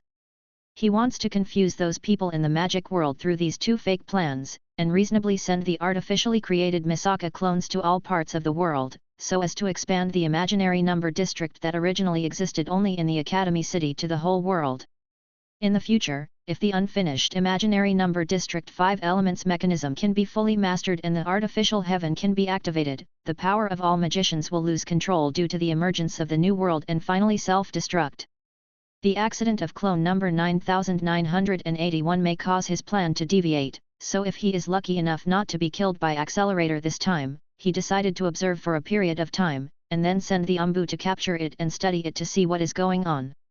In his opinion, even if the 4th level clone number 9981 and the 5th level Misaka Mikoto body join forces, they can't be the opponent of Accelerator. Is that all? Misaka Mikoto looked at George in surprise. George's plan is very simple, that is, after Accelerator appears, he will fight with all his strength to attract Accelerator's attention as much as possible. Believe me, I will get it later. As long as Misaka Mikoto attracts Accelerator's attention, he can hide and wait for the right time to approach Accelerator, and use the Soul Reaper to temporarily control Accelerator to remove the defensive reflex. Without the defensive reflex, Accelerator is just an ordinary person, and he can do whatever he wants at that time. Or directly use the Soul Reaper that can ignore any defense, which may also work. If Accelerator's analysis ability is really that strong, he can instantly analyze his magic from other worlds and perform defensive reflexes. If he can't beat him, then at most he can take Misaka Mikoto's body and clones and run away. Just pull them to the mirror world and hide. Accelerator who doesn't know magic will destroy the entire Academy City and don't think he can find him. Well, if I can defeat him head-on, then there is no need for the following plan. Although she knew that Accelerator's ability could restrain herself, she still wanted to give it a try. George nodded. It would be better if Misaka Mikoto could defeat Accelerator. He also wanted to see the true strength of the 5th level Misaka Mikoto body. This kind of thing is hard to say. Strange, this feeling of being monitored again. After discussing with Misaka Mikoto, George couldn't help but frown. Are the monitoring facilities in these laboratories so advanced? Chapter 196. I have a plan. When George woke up from his clone yesterday, he could feel that he was being monitored with his psychic ability. The feeling of being monitored disappeared only after he became invisible, so he never lifted the invisible state until he opened up his base and entered the base. When he followed Misaka Mikoto today, he was also invisible, and he didn't feel that he was being monitored. But when he lifted the invisibility and appeared, he immediately felt that he was being monitored. But what he was sure of was that before he appeared, he had destroyed all the nearby surveillance that might have captured him. He closed his eyes, maximized his psychic ability, and spread it out in all directions. Soon, he realized that something was wrong. The surveillance seemed to come from countless very tiny points that were constantly moving nearby, and it was not noticeable unless he paid special attention. I asked you to monitor. George activated his magnetic force and forcibly crushed all the small surveillance points that he could sense within his magnetic range, and the feeling of being monitored immediately disappeared. No matter how high-tech the monitoring equipment used in those laboratories is, even if he can't see it with his naked eyes, it will definitely be made of metal. And as long as it is made of metal, it will not escape his ability.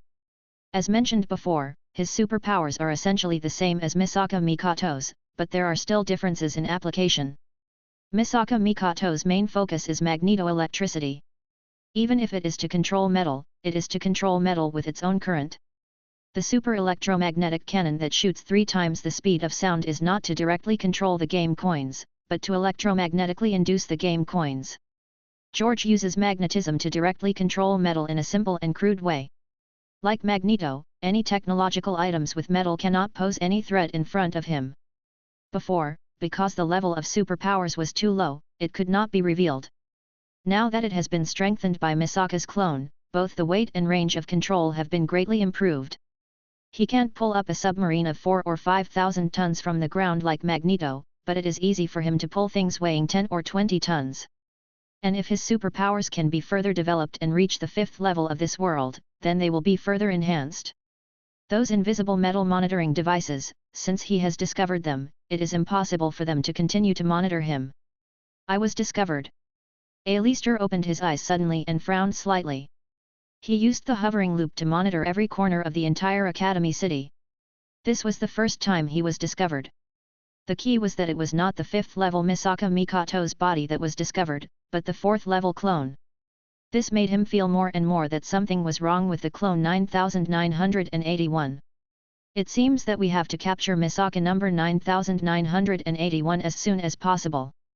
Alistair ordered the head of the Mizuho organization's Pathology Analysis Research Institute through the communicator to entrust the props team of the UMBU with a 5th level ability to immediately capture the 4th level clone number 9981. Clone number 9981 can prevent his monitoring, so he can no longer take charge of the overall situation, so he must solve this problem as soon as possible to prevent his plan from going astray. He's coming. At this time, George and Misaka Mikoto both saw a white-haired boy walking into the alley. It was the 5th level psychic accelerator. It's 8:58 now. The 9982nd experiment will be carried out in 2 minutes. In the alley, Clone 9982 said in a voice without any fluctuations. Accelerator put his hands in his pockets and looked at Clone 9982. He didn't mock as usual, but asked a little crazy. What happened to the replica yesterday? Why did it run away? Aren't you replicas supposed to have no human emotions at all? You won't be afraid or scared. In the past, he always regarded those replicas as emotionless machines, without fear or begging for mercy, just like NPCs in games, who could help him upgrade after being killed. That's why he never cared. But yesterday, a replica was actually afraid and ran away. Does that mean that these replicas are not just replicas? This made him start to waver, panic, and be at a loss. Because deep in his heart, what he hates most is hurting innocent people. From birth to the age of 9, he had been studying in the research institute. When he was 10 years old and his ability was awakened, he was assigned to a special class with only him, and then he moved around in various research institutes. Until he became the top-ranked 5th level ability user in Academy City. But because of his powerful strength, he was coveted by many organizations, and they sent various people to contact and control him, which made him very annoyed. Even if he broke the arms and legs of those people, he still did not stop. So the reason why he was persuaded to join the Absolute Ability User plan was actually to become the absolute strongest, and then no longer be harassed or hurt others. Misaka number 9981 is an unexpected situation. Don't worry, as long as you continue to complete the next experiment, you can evolve into a 6th level Absolute Ability User after killing 10,020 Misakas.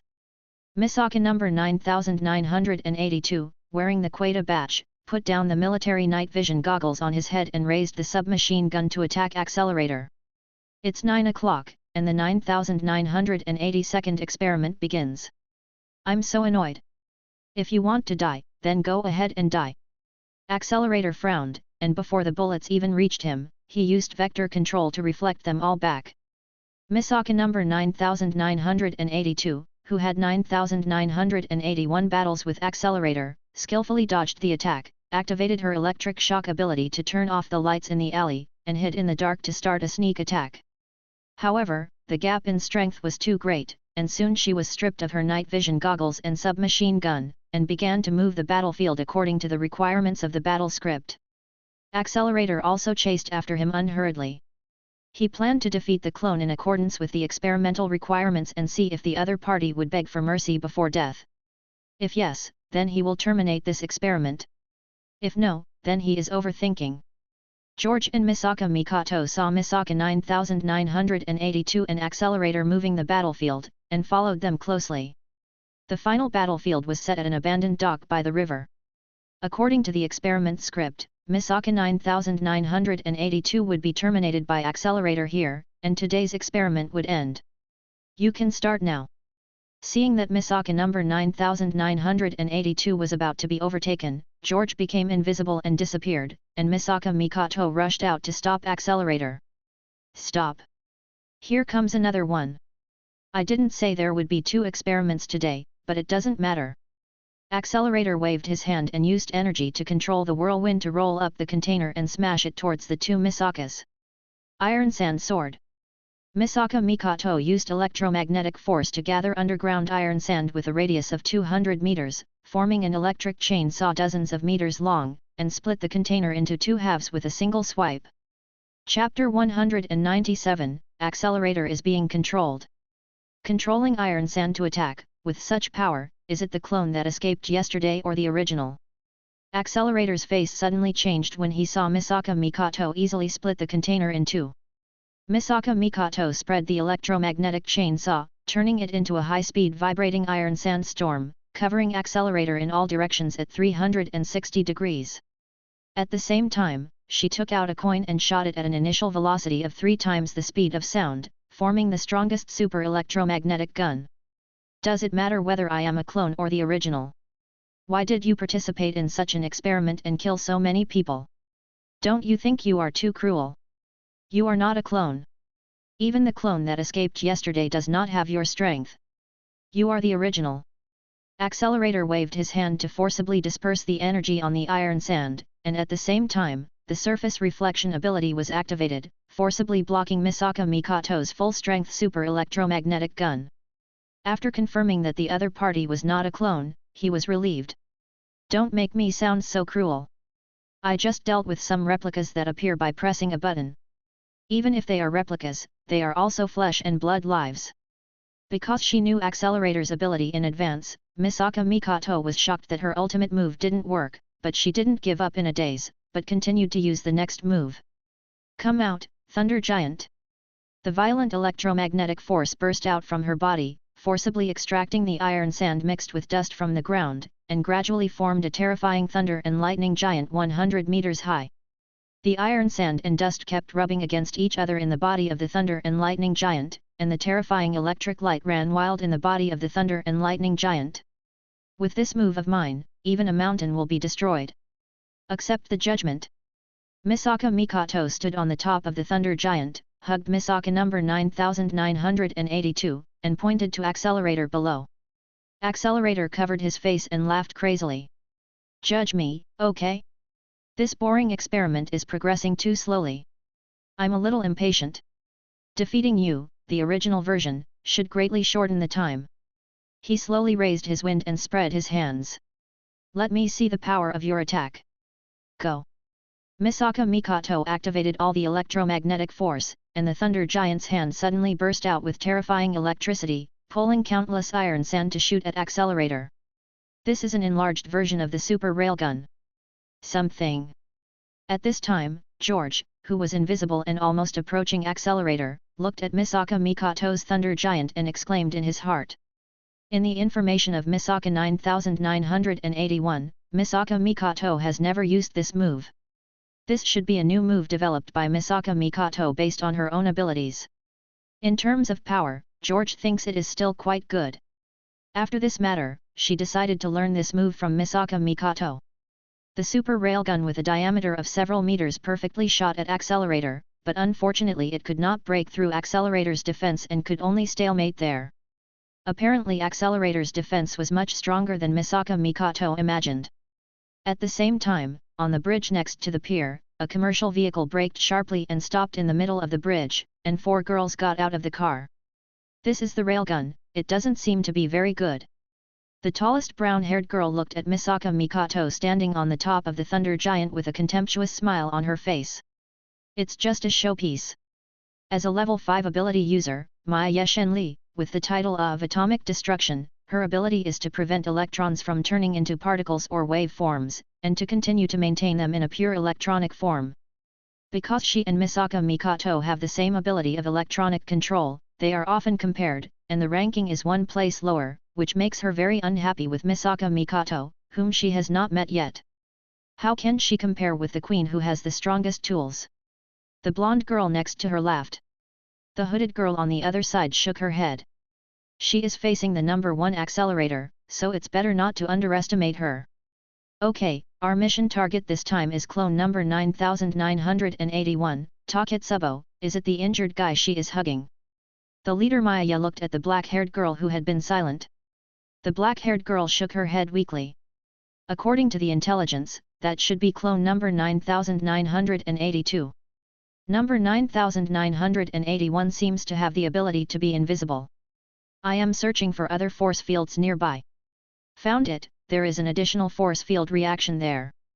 She pointed to the empty back of Accelerator. At this moment, Misaka Mikato's power was in a state of emergency, and the continuous super railgun ended. When Accelerator just relaxed and prepared to taunt, George appeared and launched magic. Soul out of the body. The magical wave of the Imperious Curse penetrated the defensive reflex and hit Accelerator, and a happy smile suddenly appeared on his face. Remove the defense. George pressed Accelerator to the ground. Accelerator actively removed his own defensive reflex due to the effect of the Imperious Curse. Condensate. George activated his ability to condense the nearby iron sand into thin iron wires, and manipulated the iron wires to continuously penetrate Accelerator's body and tightly bind him. At this time, Accelerator's eyes also regained clarity. The effect of the Imperious Curse is not good for people with strong minds, and it is even worse for a level 5 Esper like Accelerator who has excellent brain computing ability. However, George did not intend to rely on the Imperious Curse to control Accelerator all the time. You'd better not use your ability. The wire has been pierced through several important organs in your body. If you use your ability to extract them, you may die on the spot. You are not the original, you are also a copy. Accelerator spat out a mouthful of blood, looking at George in front of him, his pupils shrank suddenly. The original had just dispersed the Thunder Giant and was supported by the copy he had just fought, so the new one that broke his defensive reflexes was naturally also a copy. Yes, I am the Misaka 9981 who died in your hands last night. George shrugged and asked the original Misaka Mikoto. How is it, are you okay? The power is in a state of emergency, and it will recover after a night's rest. Misaka Mikoto nodded weakly. She didn't expect Misaka 9981 to be so powerful that she actually used an unknown method to control Accelerator. How could this happen? You are just a replica, why are you the same as a normal human? Accelerator looked at George with a vivid expression, and his body began to tremble. He was not trembling because George broke through his defensive reflexes, but because George, a replica, was actually the same as a normal human. Does that mean that the replicas he killed before are also like this? Chapter 198. Why are clones so powerful? Because you killed a living person, we clones just grew too fast when we were made, and didn't have time to evolve normal emotions, so we are not robots. George noticed that Accelerator's mental state was not right, and he said directly. You are a cruel and vicious murderer. If you hadn't killed them, they would have slowly adapted to having emotions in their own lives like me. It is obviously inappropriate to take the opportunity to kill Accelerator, who ranks first in Academy City. After all, he still plans to live openly in Academy City with other living clones. So when he used his psychic ability to detect Accelerator's psychological flaws, he immediately used words to stimulate the other party. If the other party voluntarily gave up the subsequent experimental plan, then everyone would be happy. If it really doesn't work, it's not too late to kill them. You can't leave a future that will retaliate against you at any time. It turns out that they are not just puppets. Accelerator lowered his head, his expression gradually collapsed, and the strong sense of guilt made him want to die now. Legislance. When Accelerator was unable to activate his defensive reflexes and was mentally collapsed, George used the Legilimency spell to spy on his memory. After learning about his memory, he felt that this should be a success. However, just as he was about to discuss the next plan with Misaka Mikoto, a green electric light suddenly shot towards George from a distance. George, sensing the threat, dodged the sneak attack of the green electric light.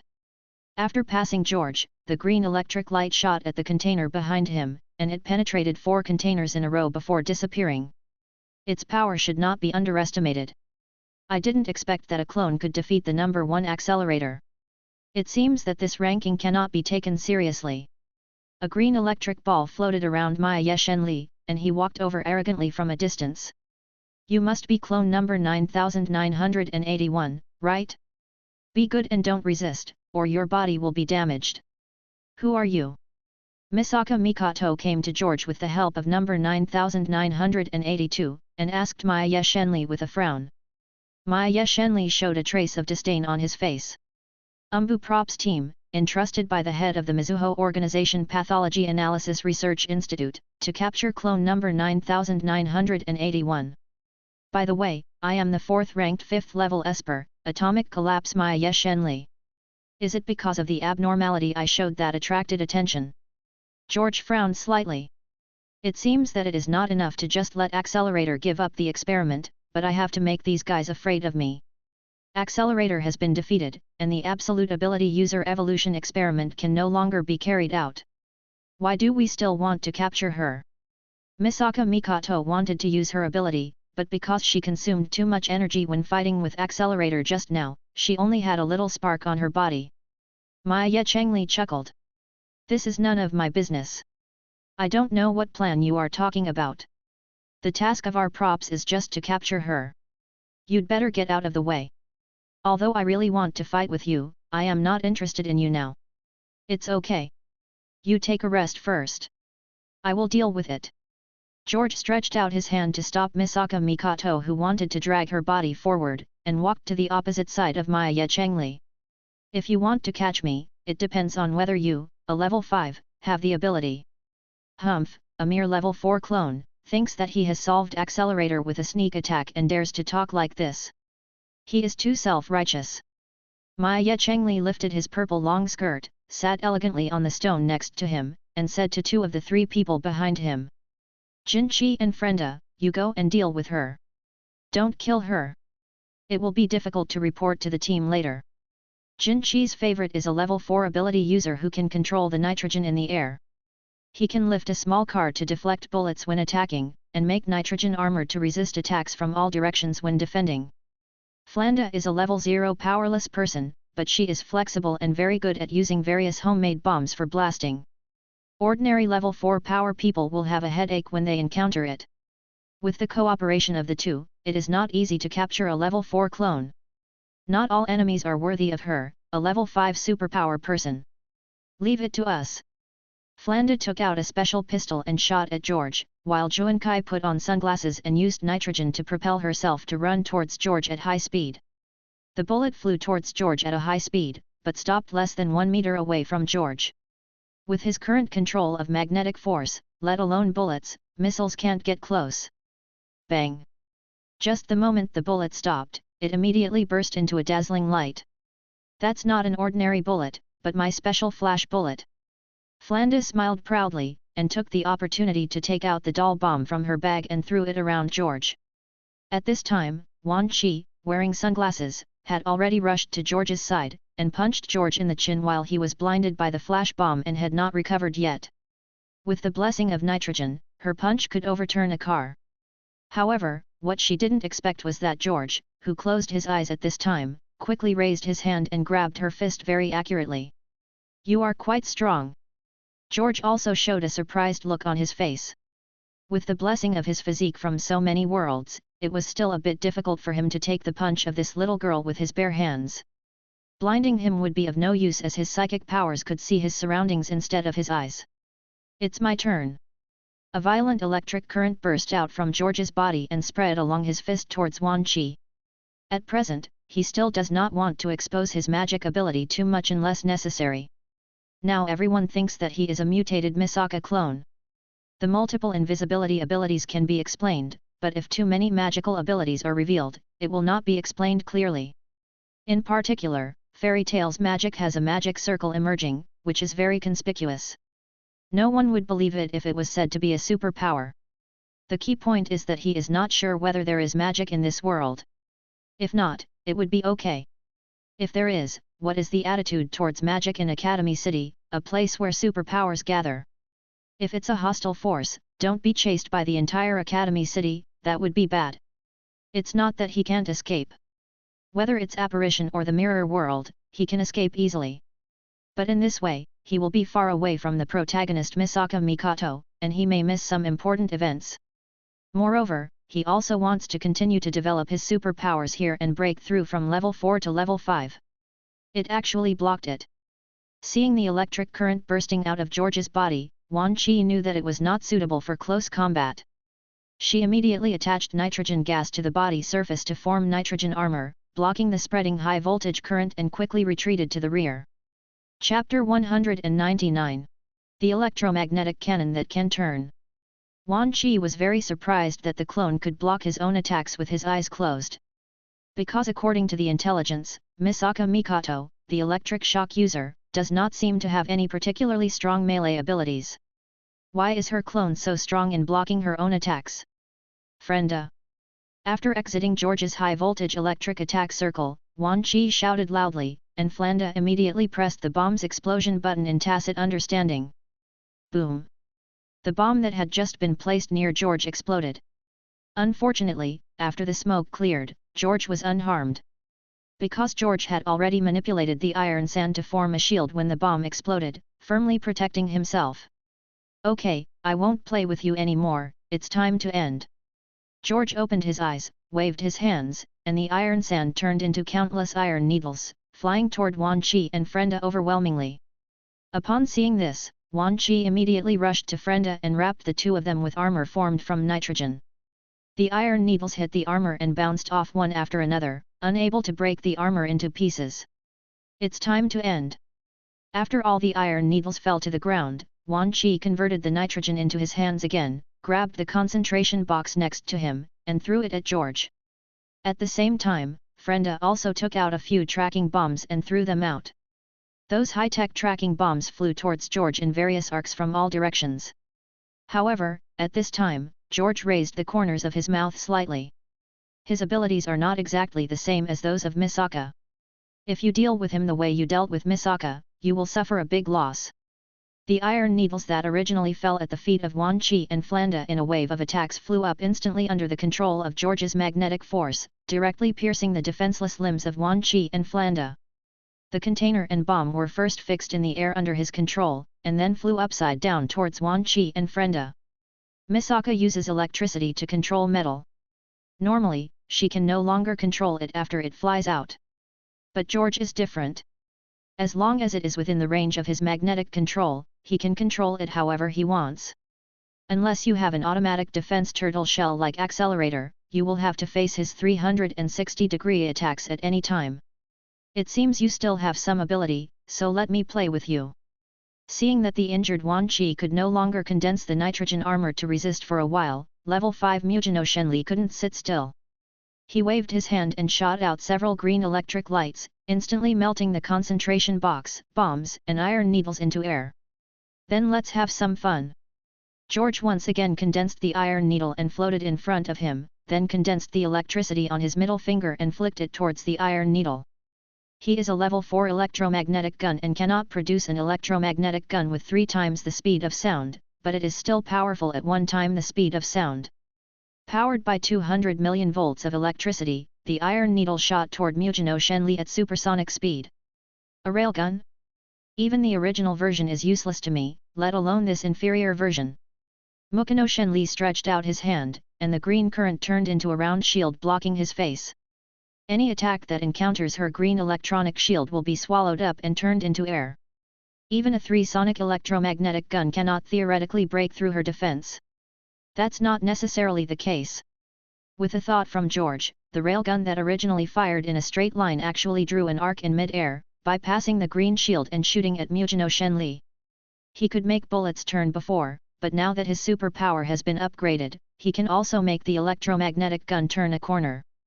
Mujino Shenli never expected that George could do such a trick, so he was so frightened that he quickly condensed a new green electric light in front of him, and then narrowly blocked the electromagnetic gun. However, before she could relax, George's second electromagnetic gun struck in a famous arc. And not only that, the iron needles that condensed the iron sand again began to besiege her from all directions. I'm so angry. Mujino Shenli didn't expect that one day she would be suppressed by a level 4 clone, which made her feel very humiliated. So she roared angrily, her power exploded with all her strength, green electric balls formed one after another, and then she shot out streaks of lightning, violently destroying all attacks in an instant. At the same time, he aimed his attack at George. Where are the people? As a result, she found that George, who was standing there, was missing. After being stunned for less than a second, he realized that George was invisible. This was a unique ability of the clone that was different from the original body. Taketsubo. Level 4 ability tracker Taketsubo Rikao activated his superpower and immediately pointed out the location of the invisible George. Mukino Shenli immediately burst into a green light. It turns out to be tracking ability. George turned invisible and dodged the attack, understanding the superpower of the last girl standing there. Originally I wanted to be simpler, but since this is the case, I can only be more violent. After dodging the attack, George ejected the turning railgun again, and at the same time controlled the iron sand to form iron needles and continued to attack Mujino Shenli. This attack is useless to me. Mujino Shenli also broke out again, and the green current swept all attacks. That's not necessarily the case. At this moment, taking advantage of the window after Mujino's ability exploded, George's body was instantly wrapped in high-voltage current, and his eyes emitted white lightning like a thunder god. In the blink of an eye, he disappeared from the place and appeared behind Mujino. With a heavy blow, Mujino was instantly knocked unconscious to the ground. After the lightning disappeared, George breathed a sigh of relief. It's not so easy to use electric current to enhance speed. You still need to practice more when you have time. Yes, just now he tried to use electric current to stimulate the body, so that the body can be greatly enhanced, thereby greatly improving his speed and strength. It is not uncommon to use electric current to enhance the body. It is said that Laxus of Fairy Tale can be so strong because he can greatly enhance his body with lightning. Of course, not everyone can do this, at least Misaka Mikato's body can't do it, but it's not completely impossible. It's just that Misaka Mikato's physical fitness is similar to that of an ordinary girl. The enhancement that her body can withstand is only a little bit, and she won't use such a large current to enhance her body. So the effect is not particularly obvious. And George's physical fitness can withstand voltage increases far beyond the limit of normal people because of the superposition of multiple clones, especially the very durable wizard bloodline. In fact, if he didn't want to expose his magic now, if he used electric current to stimulate after the giant magic was enlarged, the enhancement would be even more amazing. If this continues, I will soon become a melee mage of Fairy Tale. The giant's magic plus the electric current stimulation, a beating, is really not in line with the elegance of a magician. But fortunately, he is not only able to fight in close combat, he is an all-round magician who can output in close combat and long-range magic turrets. Chapter 200. Boss, you actually lost. Seeing the 4th-ranked boss of Academy City being defeated by the 4th-level clone 9981, Flanda and the others who were bandaging each other also showed an unbelievable look.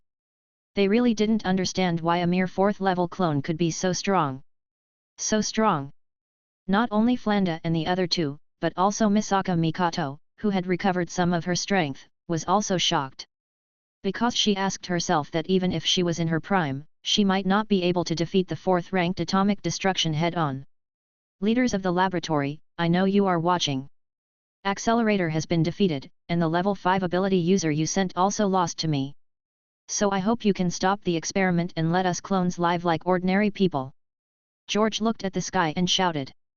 I don't think you want to see 2 level 5 superpowers making trouble in Academy City. And I have a lot of information about your experiments in my mind.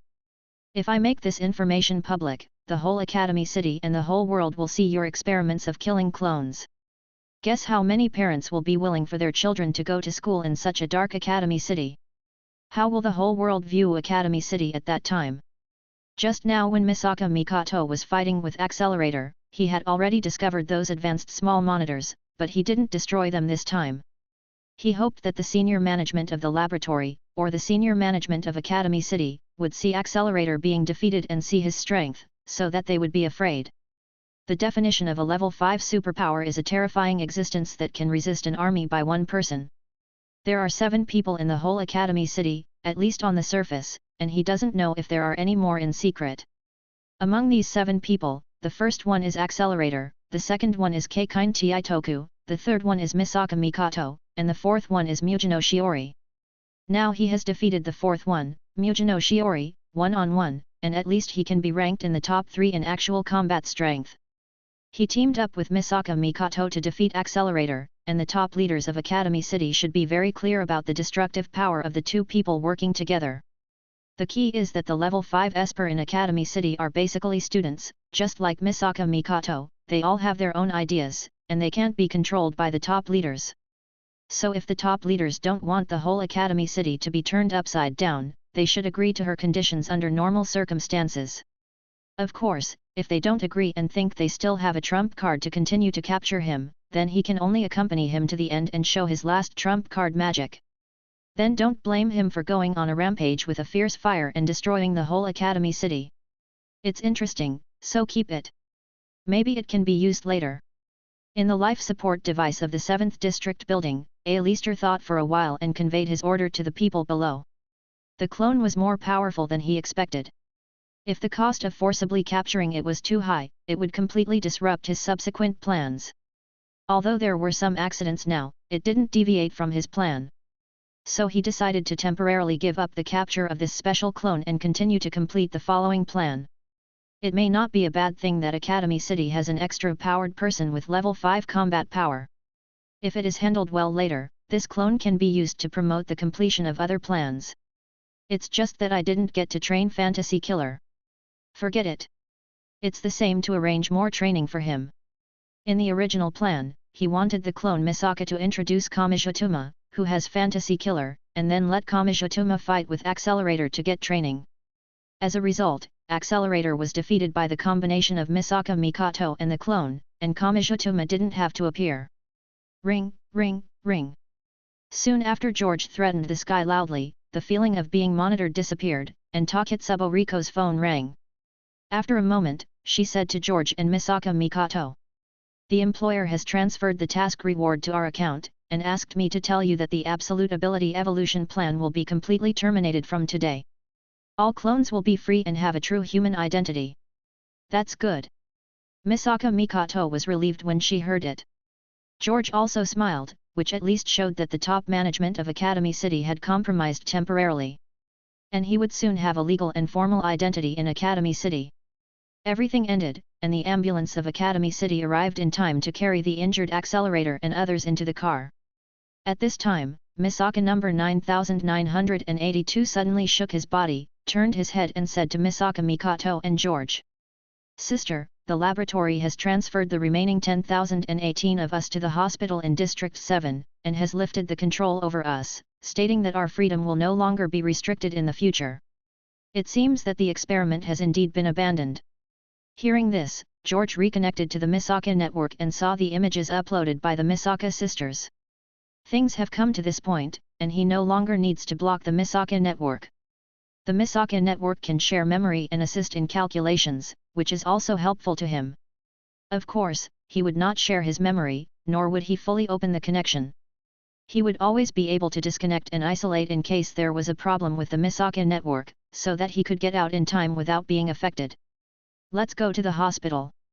Misaka Mikoto took George and Misaka number 9982 and got on another ambulance to the hospital in District 7. All the Misaka sisters were successfully rescued, but the subsequent placement was also a big headache. In the ambulance, George saw Misaka Mikoto's face and smiled and comforted her. "Don't worry about the subsequent placement. The top management of Academy City is not that stupid. More than 10,000 second-level psychics can form a network of mutual communication. They will not just ignore it. Although Academy City has 80% of people with special abilities, 60% of them are level 0 people without special abilities, that is, their abilities are negligible and they can hardly play any role. Most of the remaining 20% are level 1, and the number of level 2, 3, and 4 is decreasing. There are only 7 level 5. Therefore, even if the Misaka sisters who are level 2 and have rich combat experience and can share memories online are not used for experiments, they are also a very powerful team as a guard. The top management of Academy City spent so much money to create them. Even if they gave up the Absolute Ability Evolution Plan, they can't just abandon it completely. So Misaka Mikoto, a student, doesn't have to worry about these things. In fact, their main purpose is to prevent the Misaka sisters from being killed again. As long as they can live like normal people and use their abilities to do some work to make a living, it is inevitable.